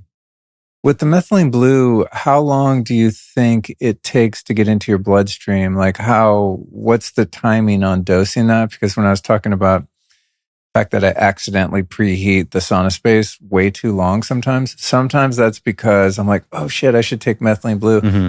I'll turn the sauna on, I take that, and I keep kind of waiting to make sure that the methylene blue is moving around before I get in there. Yeah, it's a good half hour. Okay. Yeah, you need it's not like a couple minutes. So usually what I do is I get up, if I want to use methylene blue, I take that first, and then I'll either do a little workout or a vibe plate. And so I like that a lot, actually, is methylene blue, and then a little, whether or not I work out, get on the vibe plate for 5 or 10 minutes and just vibrate that methylene blue into all those cells. Yeah. And you do need at least half an hour, and then it's into the cells of the body. And then when you get into, your SaunaSpace or the sun, you get that real photodynamic activation that you're looking for. The only way to be quicker than that would be a EDTA, or it would be a methylene blue suppository. That would be faster, but it sounds super messy. I'm like, that's not something that is in my realm of possibility. There's a lot of ruined toilets out there from Dr. John's methylene blue suppositories. Yeah. Yeah. If you go to someone's house and it's really stained blue, you know you got a serious biohacker on your hands. It's one thing I wanted to mention, actually, before we wrap up is kind of like just talking about the problem a little bit of the world we live in, and sort of trying to raise a little bit of awareness there. Because a long time ago, for example, there was no toothbrushes. You didn't need to brush your teeth. There was no flour. There was no cane sugar that we were consuming. It was all natural. But as society changed and civilization sort of developed and advanced, there became a need for man-made technologies to help keep us healthy. And in today's modern world, we are exposed to this level of toxins that our ancestors never had to deal with. And it's an incredible level of toxins. You've probably talked to you are like a total water expert now. I'm going to pick your brain about some home water stuff later. There's a lot of awareness now, like, oh yeah, water, we need to filter our water. The water's really dirty around us. And even the air, where there's more awareness, like, oh yeah, we need to filter the air. But no matter what we do, at the end of the day, the root cause of all disease is pollution, is poison in our internal environment. And so we can do all these corrections in our external environment, change our lights and all that stuff. But what are we doing in our internal environment? We need to use a really modern, effective, and safe approach to do this deep detox of this freaking avalanche of toxins we're exposed to nowadays. And so, it's kind of like bathing. If you're not bathing routinely, you get dirty. on the outside. And if you're not using sauna routinely, you're getting really dirty on the inside because your accumulation of toxins is unavoidable nowadays. It's really unavoidable. Yeah. And it's like, Yeah. like you said before, like you use the SaunaSpace 3 times a week. I use it like I'm probably more days than that. it's an essential tool. I would say minimum 3. Yeah, it's really an essential tool that we need to bring awareness to. It's not enough to just do a juice cleanse or do a liver cleanse, even those are really effective.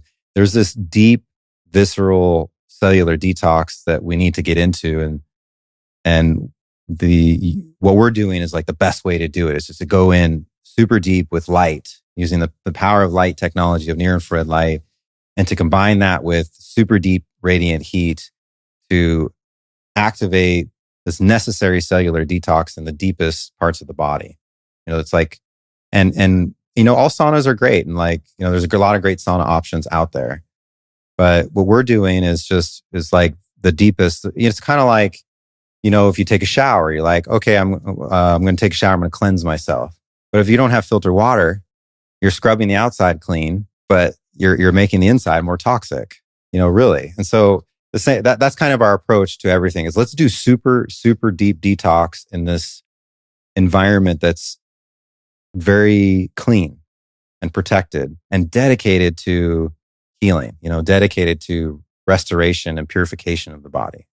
How important is it to towel off all of the new sweat during a session? During the session, it doesn't matter. Like the detoxification pathways are really complex. And, imagine a heavy metal coming from your pancreas. The heat shock protein brings it out. And it's got quite a highway it goes through to like actually be sweat out. But once it's sweat out, yes, the toxins are in the sweat.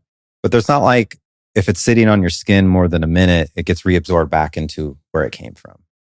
Well, all you need to do is use the towels in the session. Then afterwards, just rinse your body off. And you don't even need to really soap afterwards. A good scrubbing will exfoliate your body, your skin, and make it look really nice. And you don't really need a whole lot, maybe a little bit of soap for like your pits.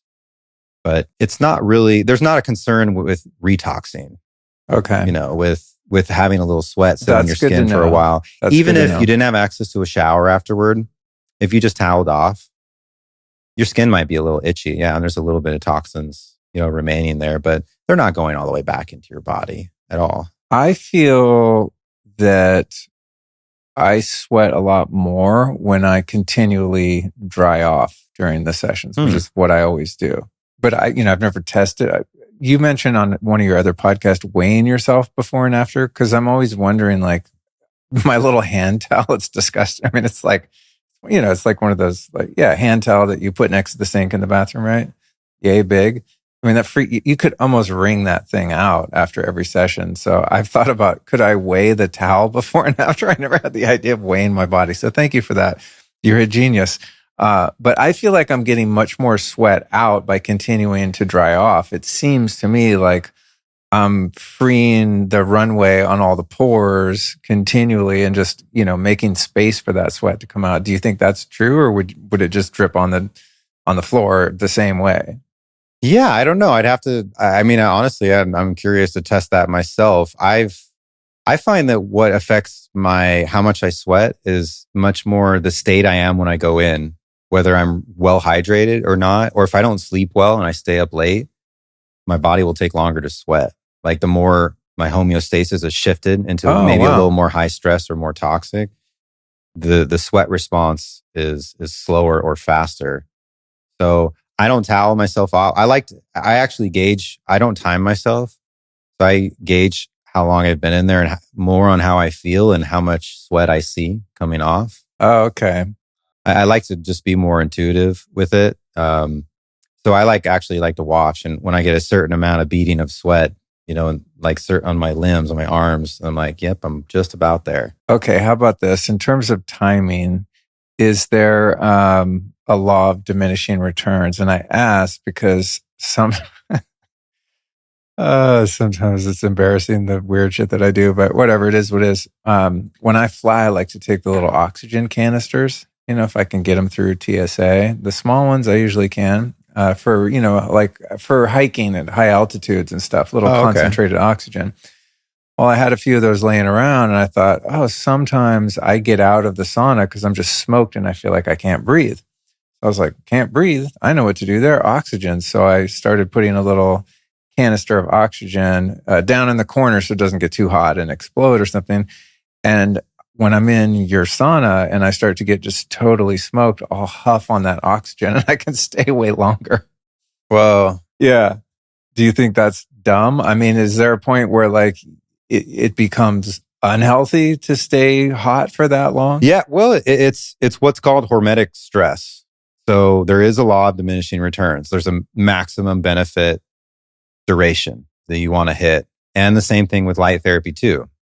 Too much has diminishing returns. And way, way, way too much can actually be harmful. You see that in the light therapy studies. Yes, in saunas. There's I remember seeing once this Russian sauna competition where they're competing for how much they can be in the sauna or whatever. And one of the contestants dies because he stays in the sauna way too long. Really? Right? So yeah, you're only trying to heat your body up 3 or 4 degrees Fahrenheit. And you know that the weighing thing before and after is sort of a left brain way to measure that, but you can measure it with the thermometer or whatever. Your heat shock protein response is maximum once you heat the cells up 3 degrees or so for a period of minutes. So basically, you're trying to heat yourself up if you're starting at 98.6 to 101.6, 102, maybe 102.5, and then staying there for maybe 5 minutes, maybe 10 minutes, and you get this maximum, boom, powerful detox. If you stay in there too long, you will heat yourself too much. You'll get heat stroke, eventually, right? So it's definitely, I like to recommend people be more on the cautious side, just to be safe. Don't stay in there too long. But the more you use it, a seasoned user like yourself, you can stay in actually longer and you can take it. But the really powerful benefits that you can get and do get come from just sweating about a pound of water out and raising your core temperature 3 degrees. You can take it more and get some benefit, but you don't need to get the benefit. And something else that's interesting, that's actually newer research, is we know that sauna promotes this awesome production of growth hormone. But what's interesting is if you use sauna 2 times a day or even 3 times a day, you go boom, boom, boom. You can 4 or 5x your growth hormone response. Really? Way more than just one sauna session. Really? Yeah. So you can, it's about just once in a while, okay, today I'm going to do the sauna 3 times and just do it once a month or something like that. And you get this huge response because it's this idea of hormetic stress. You're taking a really temporary time and you're stressing out the body intelligently, but really intensely for a very brief period of time. And then giving your body plenty of time to rest afterwards. And you get this amazing beneficial response. So that's actually something else that's newer that I've started playing with only in the last year is once in a while, I'll do 2 or 3 sauna sessions in one day. Oh, dope. And then I'll take a few days I don't do any. Yeah. I've definitely done days where I've done one in the morning and at night, but I don't think I've ever packed in 3. Sometimes you got to work. Yeah, right. Yeah. What do you know about the increasing and ubiquitous EMF and 5G in our environment and how it's affecting our relationship to light? Well, it's definitely, it's this man-made stress that is really hard to avoid now. And we never had it before historically. And it's really hard to escape. Where can you not answer your cell phone? And it's basically a nervous stressor that stresses us out. And it's another form of electromagnetism, just like light is electromagnetism. It has an electric and magnetic component to it, but it's all in the microwave band. Basically, except the home's electricity is super low, it's 60 hertz, so ultra low frequency.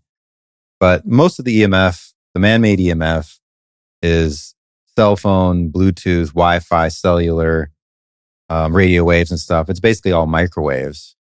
And they totally disrupt our ability of our body to work with light and use light. Our body has so many light systems inside of it.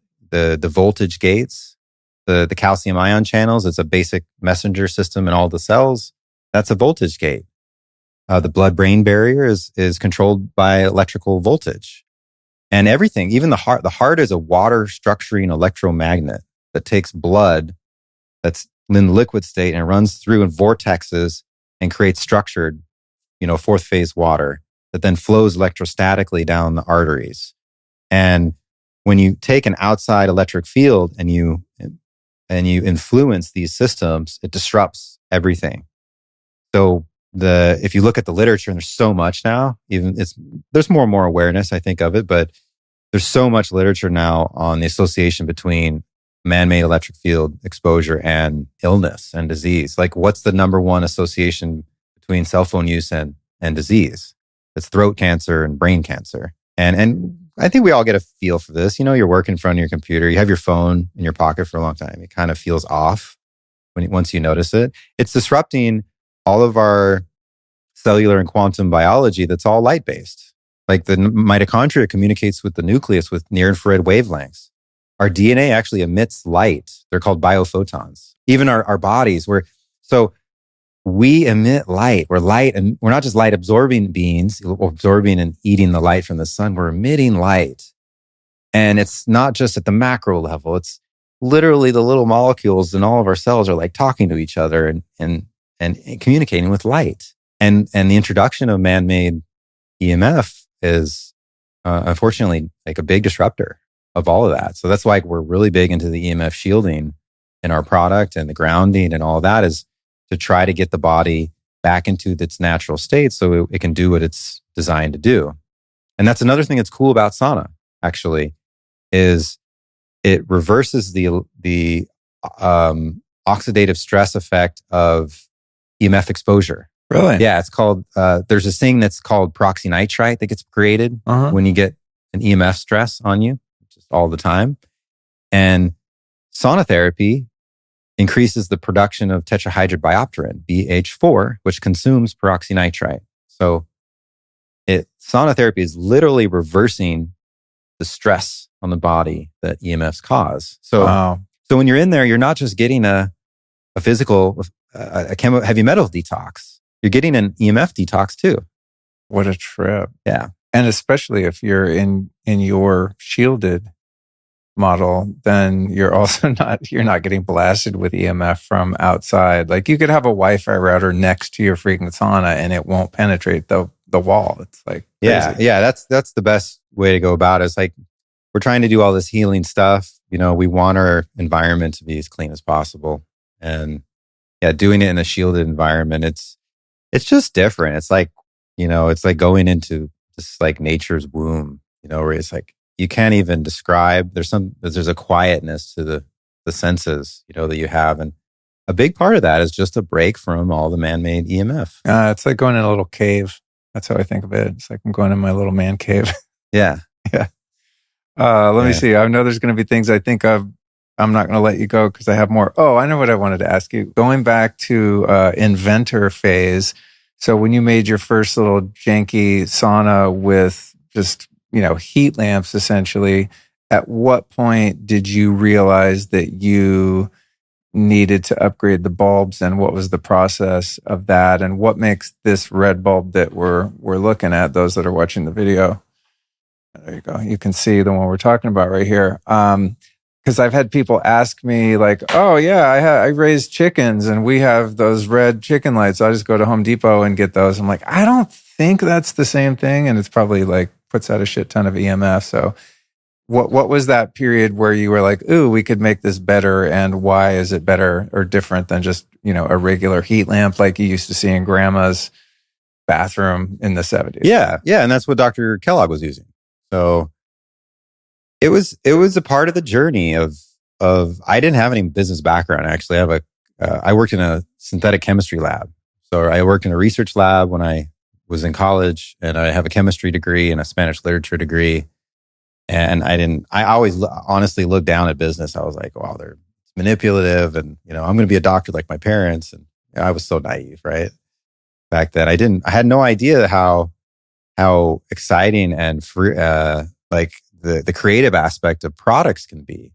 It's business and sales doesn't have to be about, manipulation. It can be about energy exchange and mutually uplifting people. And so I got really excited from the beginning. I was looking at everything when I got my SBA loan. I was like, I want to do this and I want to do that. And I need robots and I need capital.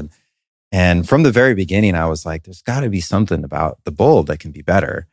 And that was a many, many years long journey of testing and prototyping and basically redesigning the filament of the bulb to run at a higher Kelvin, which changes the spectrum and moves it more into near infrared, where a regular heat lamp has more mid infrared and far infrared because it's peaking at a longer wavelength.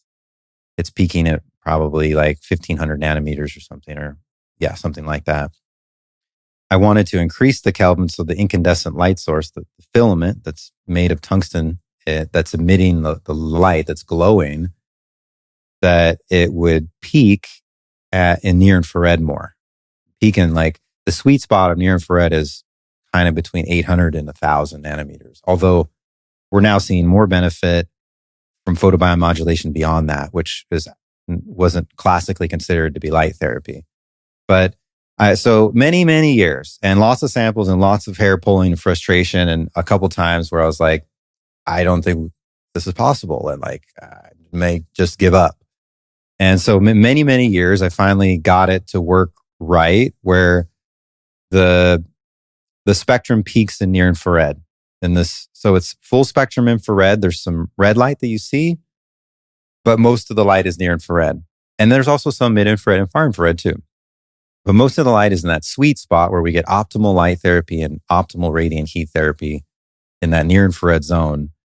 And I developed that along with some other cool things. Like I made sure it was using stained glass, which is the old way of making light bulbs. Remember the windows we talked about? I wanted to be like really high quality and high frequency. So the glass is also hard quartz glass. It's cool. It's not, so the regular heat lamps is like what's called soft glass. Oh. So it's kind of got a high frequcy through the material itself. It's made of crystal. Yeah, essentially a ground up crystals, crystal. Man. It's I love crystals. I'm not clowning crystal fans. So it's stained glass, and most of the heat lamps are painted. So the red pigment that I'm seeing is actually in the glass. It's not just like a film on it. Correct. Yeah. Oh, cool. Or most of the heat lamps, it's just a film. It's just sprayed with paint on the inside, basically. Right. Which is another reason these never fade. Yeah. I bought like incandescent red lights to put in the ceiling fixtures, like from Amazon or whatever. And it comes in its red. And then like 2 months later, it's kind of just yellow because the red paint or whatever is faded. It burned off. Yeah, it's exactly. Yeah, that's kind of just the cheap way to do it. So these are definitely a lot more costly to make, but it's all totally worth it because you get this really unique spectrum where you get this powerful healing. The most powerful component of the sun's healing spectrum is in near infrared, and also the light. This Firelight bulb that I created is still mimicking the quality and form of sunlight's infrared. So the distribution of the power levels of the wavelengths, having all of the wavelengths and having them have this smooth curved shape. If you look at the spectrum, like on our website, that's what the body craves. That's in contrast to LEDs, which is just one wavelength. So if you look at the spectrum, it's like a spike. Yeah. Yeah. So it was this really magic sauce that came out of a lot of years and a lot of testing, and there's other things too, like we force test the glass. So we make these and then we turn them on and we spray them with water, which sounds crazy, but it basically ensures any flawed glass fails. So that so when you get the SaunaSpace or you get the bulb, it's gonna last as long as it can. It's rated for 5,000 hours. So I was thinking about the longevity of the bulbs, and I'm not great at math, but I know I lived in LA, so it had to be 5-6 years ago when I got my first little single bulb. Mm-hmm. What do you call this unit? This is the glow. The glow. Okay. So you sent me one of those, and I used to use it in my cabinet sauna because it would take so long to get hot, which is something I want to talk about too. And then I had it in my office, like I was describing earlier. Long story short, this thing's been on for hundreds of hours, and the bulb only went bad like 3 months ago. 7 years, yeah. It's like forever, dude. I mean, if you get incandescent bulbs and put them in a lamp and use it that often, they're not going to last. Yeah. Crazy. Well, and that's like forever. That's like our design approach to everything is, we're not the cheapest option out there. It's all handmade in the USA and all that. But everything's designed to last forever, including the bulbs. So the bulbs are rated for 5,000 hours. And there are many, there are some that fail, and it just is what it is. But most of them will last years of use. And if you think about the sauna, the glow light may need a bulb replacement a little more frequently, like every few years. But the sauna, if you're only using it an hour a day, and you think of a lifetime of thousands of hours of bulb life, they usually last you as long as you'll have it. Probably last longer than you. Why did you decide to keep manufacturing in the US instead of doing what many brands do and go to China? Oh, well, I definitely that'll get me kicked off TikTok again. Yeah, I've definitely questioned myself at times, and I've thought, if I maybe took a different approach, our growth or our scale, would have been more dramatic with angel investment and basically moving the production, as all companies do, to Vietnam or someplace. But no, it was always a core ethos of mine to make it here, and both to have it be made at this like super high quality, and also to be able to control the manufacturing. So the design and manufacturing were in-house, and that's allowed us to evolve the design of the product very carefully and meticulously, and not be like driven by quarterly profits or whatever that most corporations are operating by. And at the same time, it's been challenging. Like, it costs a lot more to make things in the US. Our margins are not nearly like what they are with all these other sauna companies, or these cheap plastic red light LED panels that they're all made in China or whatever.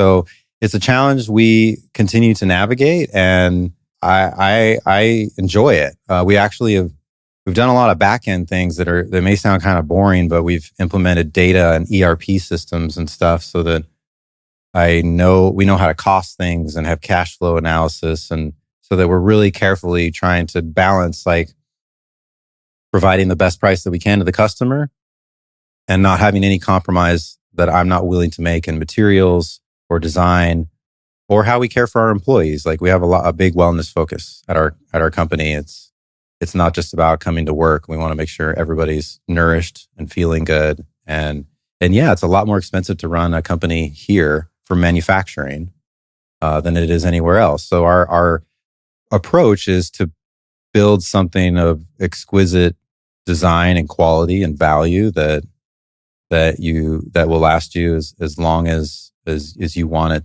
to use it. So I don't plan to change that anytime soon. I love that it's made here, even with all the challenges and the frustration, and inflation has been a huge thing lately. That's been very challenging for us for like payroll, to be competitive with other manufacturers, and other, just the job market. But our approach is also very lean. So SaunaSpace has like over 30 employees, and the vast majority are actually in our workshop in the production. Our front end, it's all about like automation and Shopify and doing things very lean in the front end. Like our sales department, we don't have like some huge sales department. We have 3 customer service representatives, and they're all amazing, and they're all in-house, and they use the product and know it. And we're constantly looking at new ways to provide more value and keeping our personnel focus on hand making the product. And it's also a really cool approach energetically, because like we do cool things that are kind of hidden. Like I laser engrave the core values of the company inside here. Like you can't see it, but really, but there's an aspect of, just like with food, when you go to your mom's house and she makes that homemade whatever that you love, that you grew up with, there's an energy that's imbued into the experience, into the product when something is handmade that just doesn't exist there otherwise. So in our workshop, we have robots. We have CNC wood cutting machines and laser engravers and embroidery machines and stuff like that. And there's this visceral component of the components of the product being touched by people who really care about what they're doing. And it translates to an imbuing, an energetic imbuing of love and care and value that's like there, that is just not there when you have some like cheap plastic thing that's, supposed to give you some therapy and deliver something, but it doesn't have that human component in it. Totally. Yeah. I 100% agree and relate to that as someone who, as a hobby has a lot of these kind of technologies around. You kind of tell when something's just came off, an assembly line in China or wherever. You know what I mean? God bless China. But I even get emails every once in a while from I don't know, I don't know why or how they find me, but it'll be like a big manufacturer over there, and they're like, we make red light things and this and that, and we'll make them for you. I don't know if they want me to white label something or whatever. And it's like, seeing the cost of what some of these things actually cost to manufacture versus what people are selling them for over here is freaking insane, dude. Like the margins are nuts. Like how much some of this stuff is marked up. Yeah, like in the wellness kind of tech. Yeah, like you would think, oh yeah, at the most maybe they're doubling their costs, but it's actually way higher than that. Like it's, some of these products are, whether it's, LED light panels, whether it's saunas, whether it's, so many other things. Their markups are huge, like 4x or more. There's huge margins that are there because it's a different world, and it's not just the labor, it's also the materials. It's really cheap to make things out of plastic. Or if you go buy doorknobs and you just get brass coated zinc, you can get those things at Home Depot for like whatever, $20. But if you go and buy a solid brass doorknob, it's like $200. But that is gonna last you a long time. Dude, it's funny. You just mentioned that. When we renovated here, I don't like cheap hardware. Like I don't like turning a doorknob that feels hollow. Call me crazy. It's just like, it just feels like garbage. So I bought like really nice M-Tech solid brass hardware, like hinges and doorknobs. Yeah. And they're all black, as you can see. Within months, the black paint wore off half of them, and now they're just, like half brass, half chipped black paint. So even sometimes when you're like, you know what, I'm going to bite the bullet because I just want quality. I want something that'll last. Sometimes it doesn't. Mm-hmm. I was just thinking about that actually yesterday as I walked around the house. I was like, dude, half these, I'm just going to need to peel all the paint off, and they're just going to be gold now. So you guys, while we were recording, which sometimes happens, that's when you do like a in-home studio. It's one of the prices you have to pay sometimes. Someone rang the doorbell, and it was FedEx with a box from none other than SaunaSpace. So I open it up and I'm like, oh, sick, Brian. Thanks for, look, you guys, he sent me a chef's hat. Here, so I can go spin some pizzas. But no, what it actually is really cool, and something that has been necessary for a while. Speaking of innovation, and that is a really cool circular fitted towel pad to go on the stool. Yeah, which is rad. Yeah, it's our newest product. Is this out in the public yet, or am I out really in the special? public? Oh man, everyone has one already. No, well, it's not well marketed yet, but yeah, it took actually over a year and a half to develop. It was strange how long it took because we have these made with a partner facility. They make towels, and they don't like doing anything out of the box. They only like square things. All the towels you've ever bought are all square or rectangle, right? So this ended up being this painstaking process to make that towel, which is round with with a side facing, and it has 5 layers in it. So it's a 5-layer towel. So it's 4 petals inside. You can open it up if you want. And because I wanted to make sure that it would absorb all the sweat, none would get on your stool, and it'd also be cushy and comfy. Yeah, yeah. And it was so many prototypes to get it. We actually switched Really? our partner who we were working with 2 times. That's funny because your average person would look at this and be like, yeah, I mean, I could get that made tomorrow. Yeah, go try. Yeah. That's funny. When you try to do something that's different in manufacturing, wow, it's very challenging. So of course for us, we're doing things differently, but it's also a cool material. It's made of regenerative, sustainable Ecotex bamboo, which it's got a good ethics behind it.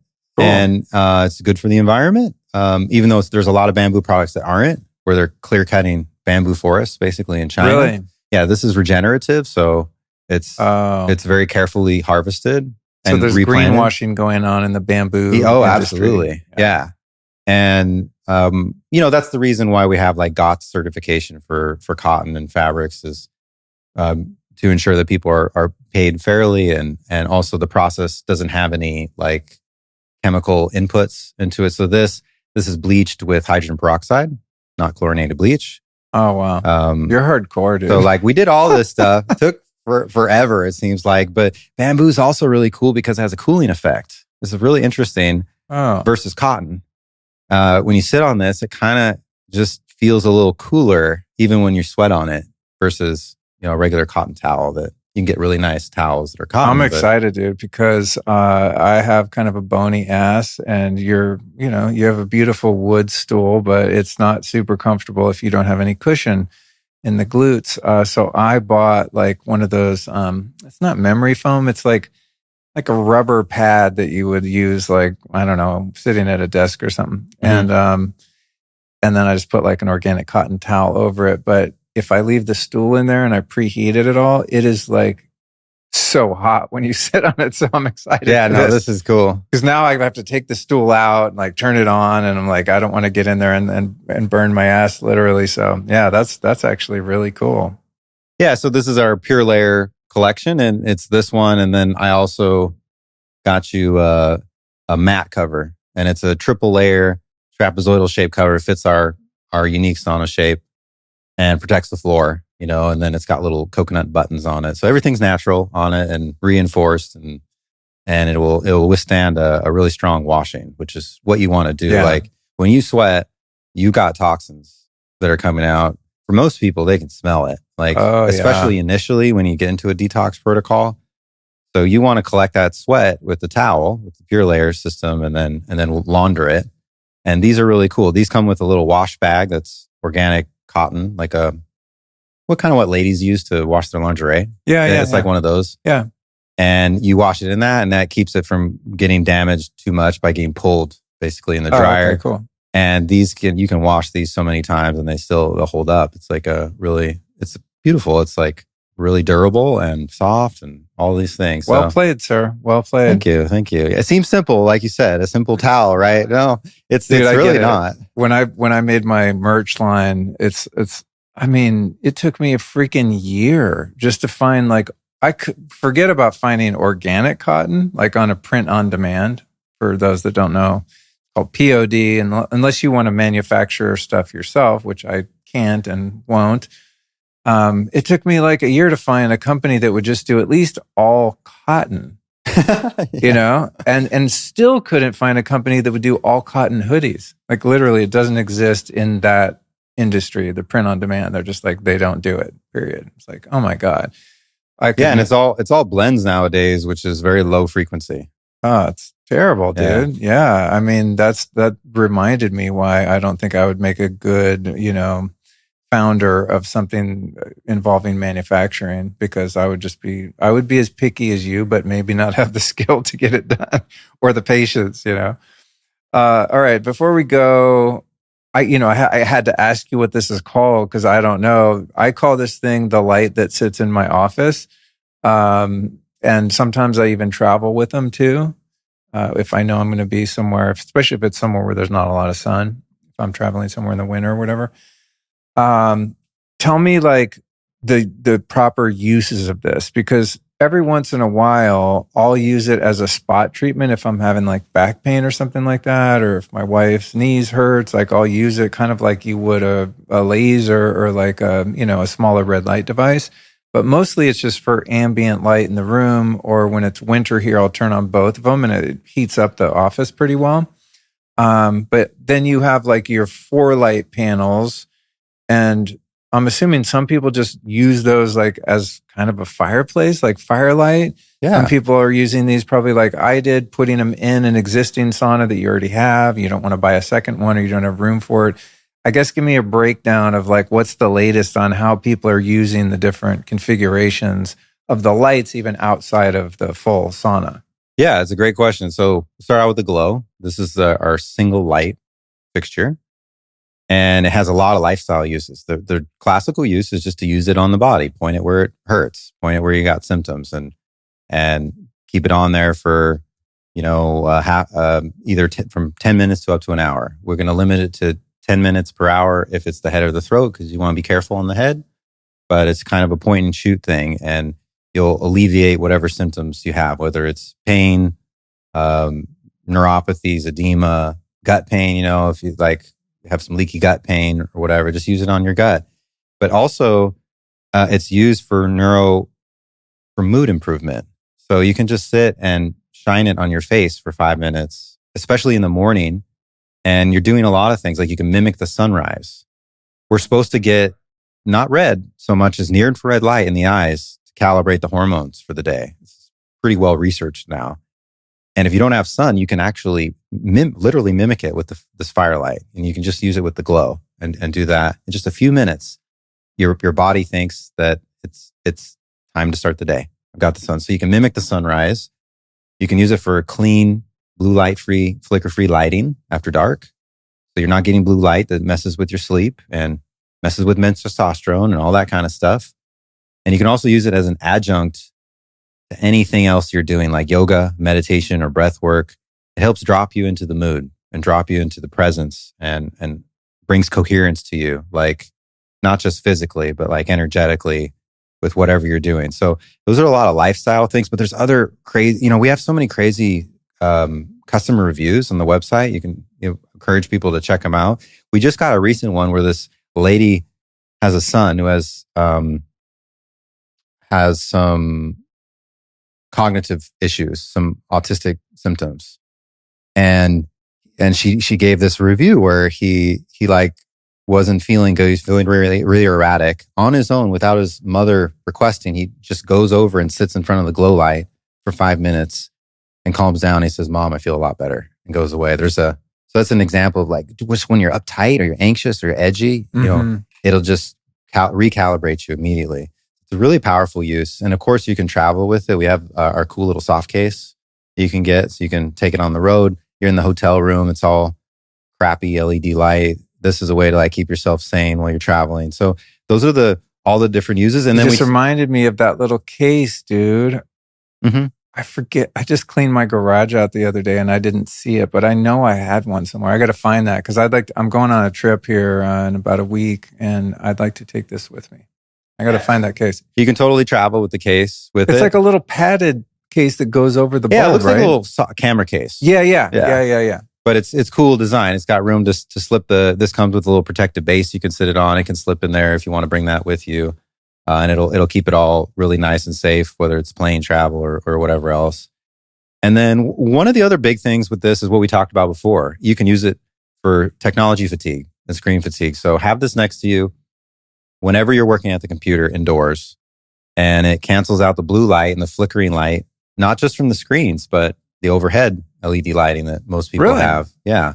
And you can measure this. I don't have my meter with me, but what's it called? A spectrometer or something? It's a flicker meter.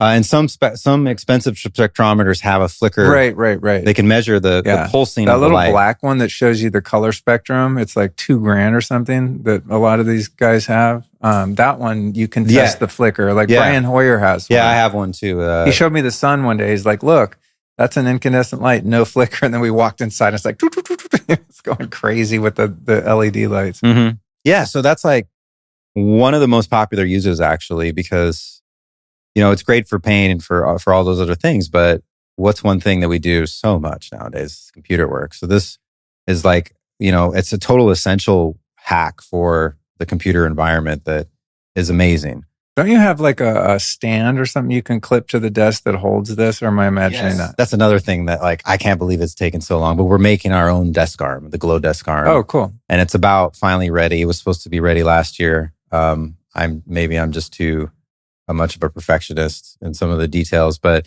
yeah, this actually on the back, it has these holes. These are mounting holes for what's called a VESA arm. So yeah. you can actually mount this to any computer arm cool. that, there's tons of them out there. Yeah. It'll work with all of them. That's really cool because then it gets it off your desk so you don't compromise desk space. Yeah. And it's really easy when I'm working next to it at the computer, I don't need to point it on me. So I'm not trying to do this targeted therapy, which is too much for hours and hours. It can just sit like this next to you. Yeah. But if you have it on the Glow desk arm, it's really like elite. You can have it, you just point it up kind of, and it casts the non-flickering full spectrum infrared around you. And it totally, if you measure with the meter, it completely eliminates measurable blue light and flickering rate. I don't really understand wild. the physics of that, right? Because if you take a super shitty fluorescent bulb or LED and you put your iPhone on slow-mo video, it's just like crazy flicker. And it seems so powerful. It's hard for me to imagine that this like one light would overpower them. That's dope. It's the high intensity near infrared that's doing that. I think it's filling in the gaps between the pulses. Oh, so then right. What the body perceives is a non-pulsing light. And then with the blue light, honestly, I still don't understand like why you can't measure any blue light. I'm not sure how it's canceling out the measurable blue light, but it is doing it. So you can measure that scientifically, and then you can just feel I've seen it. Brian showed me Yeah. with your light. I was like, dude, next level. So this little bad boy has like so many uses, and that's just this.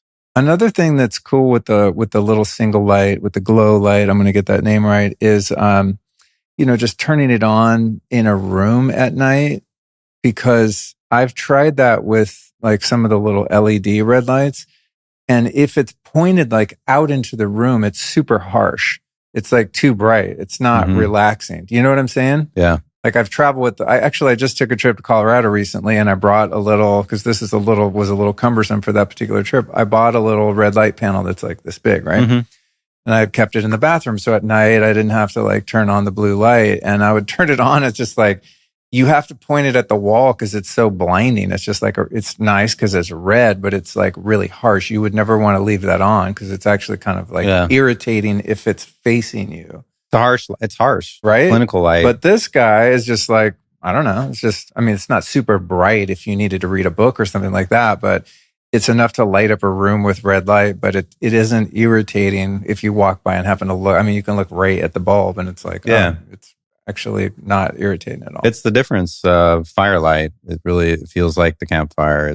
There's everything about it is like calling you to just relax. Well played. Chill. Yeah. Okay, so that's the Glow one. What else do you guys have going on? I'm asking because I haven't been on your site in a while. Yeah, well, you should check out the site. We just finally launched our rebrand that took a couple of years, and that's why some of the products have new names. Okay, cool. Over, so that's why maybe you're not used to the Glow name. What was it called? The Photon? It was called the Photon. Yeah, the Photon. It's a little bit techie. Yeah, that was my old nerdy self. So they're a little bit more warm Saxon names now. So the sauna panel is called the Hearth now. Oh, cool. The Hearth infrared sauna panel. And that's what you have in the sauna. That powers the sauna. Yeah. And that and the Glow light are both used outside of the sauna in the living room, literally as a fireplace, as like smoke-free, clean. You just plug it in and turn it on. And people put that in the living room, like on our pedestal that we make. And then you get home, you flick that on, and you have literally a campfire vibe like the rest of the evening. You don't have to turn your overhead lights on, or just minimally. And then the Hearth particularly, it's a lot of light. So it really is a campfire. You can chill. So people use it in the living room literally as a fireplace replacement. It's both lifestyle, but it's also, you can sit in front of it and just, relax for a little bit while you're, in the midst of all these other things. So that Hearth panel is used in that way more for lifestyle, like a hearth in the home. And it's also used to upgrade cabinet saunas. So a lot of customers are like, dang, I already have a cabinet. So I already got a far infrared. I've already got a wood cabinet. Can I use the SaunaSpace technology in it? And the answer is yes. You just buy the hearth panel and you put it in there and just plug it in, and you use that. You can use that instead of the built-in heaters. And what's cool about that is it's lower cost. You don't have to buy the full sauna, and you get to use what you already have, and you don't have to deal with the EMFs of the built-in regular sauna because you're not turning it on. Oh, that's cool. But you got the cabinet, and if that's your vibe and you want that, you've got that, and you got the bench. You can have multiple people in there, and the hearth can hang on a wall, or it can just sit on the bench or move around, whatever you want. When I used to do that, dude, in my place in LA, I almost burned myself so many times because it was a tiny little sauna. Yeah, it definitely needs to be. I crammed the 4-light panel in there. Size, yeah, I was like, I was so paranoid that I was going to brush up against it. When you were speaking about the one of your customers' kids who gravitated toward the light, something that's always really interesting to me is how our dog is freaking obsessed with your sauna. Oh. Yeah. Oh, yeah. If I turn it on, and I mean, she wants to be by me, of course, too. But I've caught her in there multiple times by herself when I'm just warming it up. Wow. I'll be like, where's Cookie? Yeah, she's in there just chilling. Just like how animals know to go in the sun. Sometimes I let her out in the yard. I'm like, where'd she go? She's just out there on the lawn, just baking in the sun.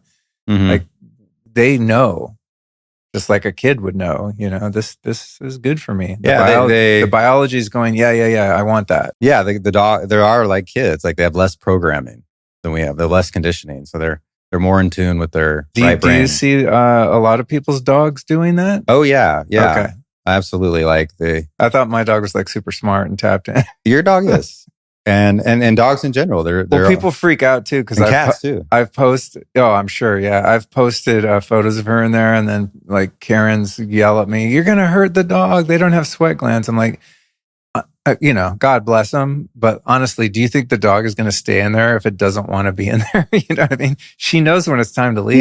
Yeah, more than us. She'll get up and she's gone. She knows she knows her threshold of safety in there. So.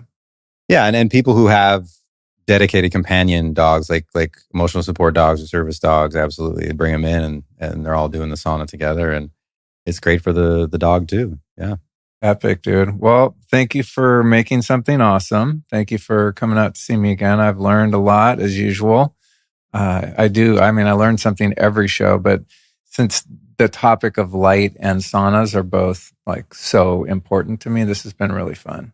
Thank you for having me. Geek out with someone, and and thank you for your ethos too of just making things handmade and beautiful and long lasting, and probably making less money than you could if you did it another way. But you're probably much happier, knowing that you have that integrity, man. It feels good. Well, I'm grateful to be here. I appreciate you so much, and I just think it's so cool that you've been using product so long. Like you're really like kind of an early adopter. I didn't even realize that until I started talking about how long that freaking bulb lasted. And I'm like, yeah, it's been many, many years now.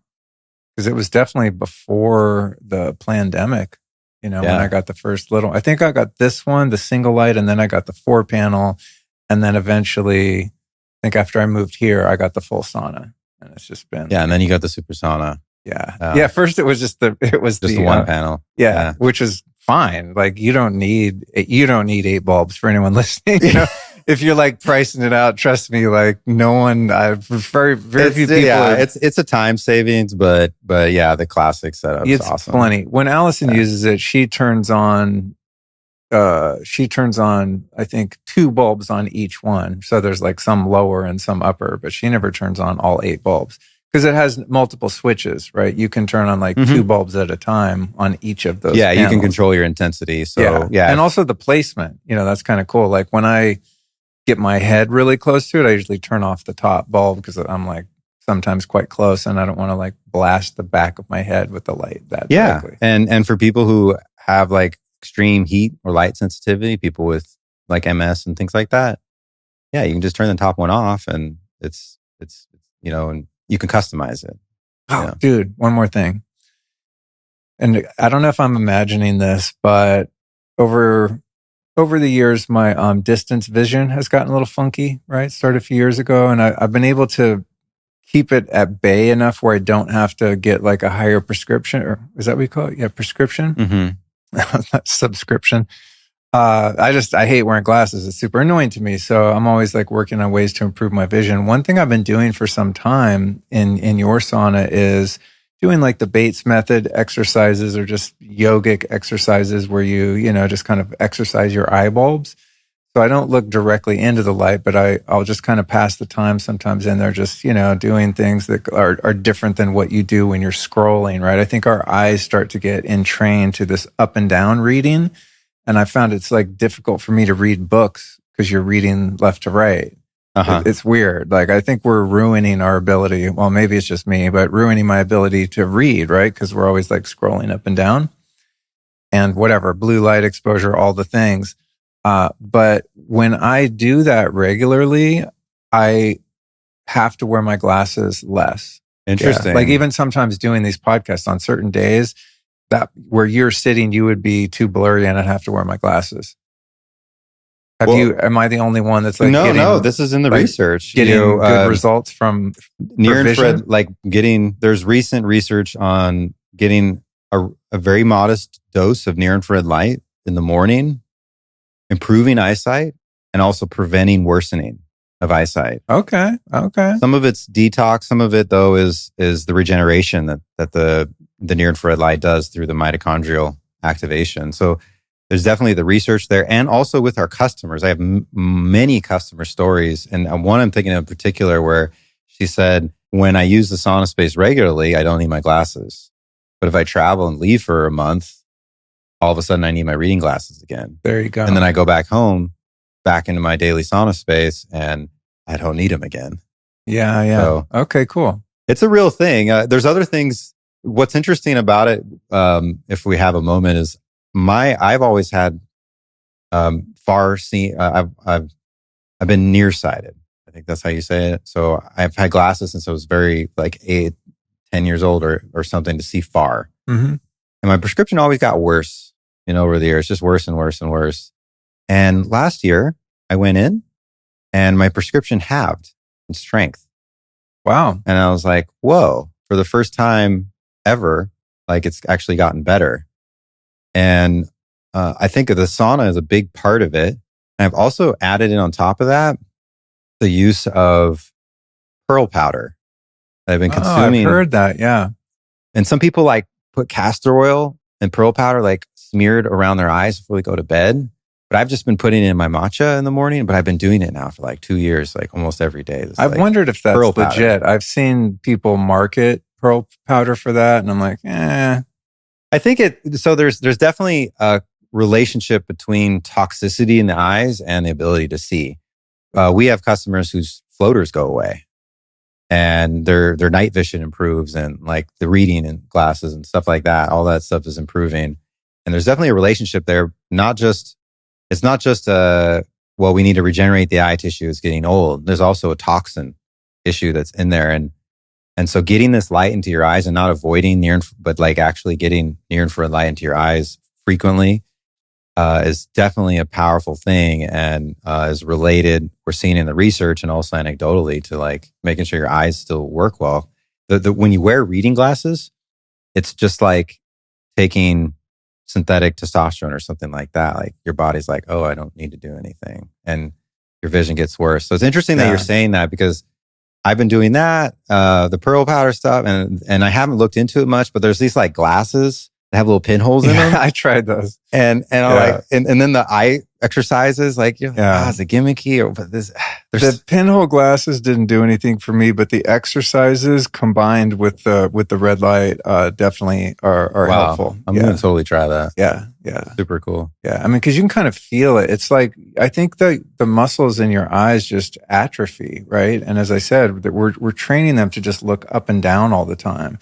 It's like back in the day, hunter-gatherer times, you'd be constantly scanning horizontally on the horizon, like looking for food or watching out for predators. It's like our peripheral vision, I think, is just shrinking and shrinking because we live in boxes and we just spend our whole life staring at a box called a computer monitor or a phone, right? So I'm always like trying to, one of the exercises I do that I just made up is I just like try to look in my periphery as far as I can. And then I'll like, it's actually really hard. And then slowly I'll scan from left to right and right to left, but only within this horizontal field, and just do that over and over again. And you can feel kind of like if you do like joint mobility routines, you'll feel where there's crunchy spots where you speed up or you get stuck. And I could feel that happening in the eye muscle. And then there's certain spots that are like hard to get to. Yeah, or it'll like glitch, it'll jump. Like you can't have a smooth tracking. It's really interesting. But over time, the more I do it, like the more I'm able to have a smooth track on a horizontal plane. Yeah, it's really interesting. Wow, that's fascinating. And this is just my own theories. I mean, I don't know, for those listening, I could be totally tripping, but I just play around with things like that. And if I'm going to be sitting in there anyway, like I might as well maximize, the therapy and try and help my eyes. Yeah, it's just a great example of how you can stack whatever you want in there. Like some people do gua sha and brushing. Some people do breath work. There's these like little tools that vibrate your lymph. These little wands. Allison has those. Yeah. That's really cool to do in there because you're already trying to do lymphatic activation, and you just pick your thing and you can add it in there and do it. And it's another way to kind of maximize and stack this very short 15 minutes that you're doing your sauna therapy. Hot damn. Well, thanks for rolling through again. And you guys listening, if you enjoyed this conversation, share it with a friend. Share it with a bunch of friends. We don't advertise here on the podcast because we couldn't afford to, even if we wanted to. So the way this gets out is from people like you being inspired and sharing it. So we're always appreciative if you do so. And man, keep up the good work, dude. And I'll see you next time there's something new to talk about. Yeah, absolutely. And if any of your listeners have any questions on sauna.space with our new website, finally got a lot of educational material on there. That's really cool. The blog. I made these cool animation videos on light therapy and heat therapy to just really make it simple. And there's a lot of great education now on the website that was really never there before in the past. So epic. Yeah, sauna.space. All right, dude.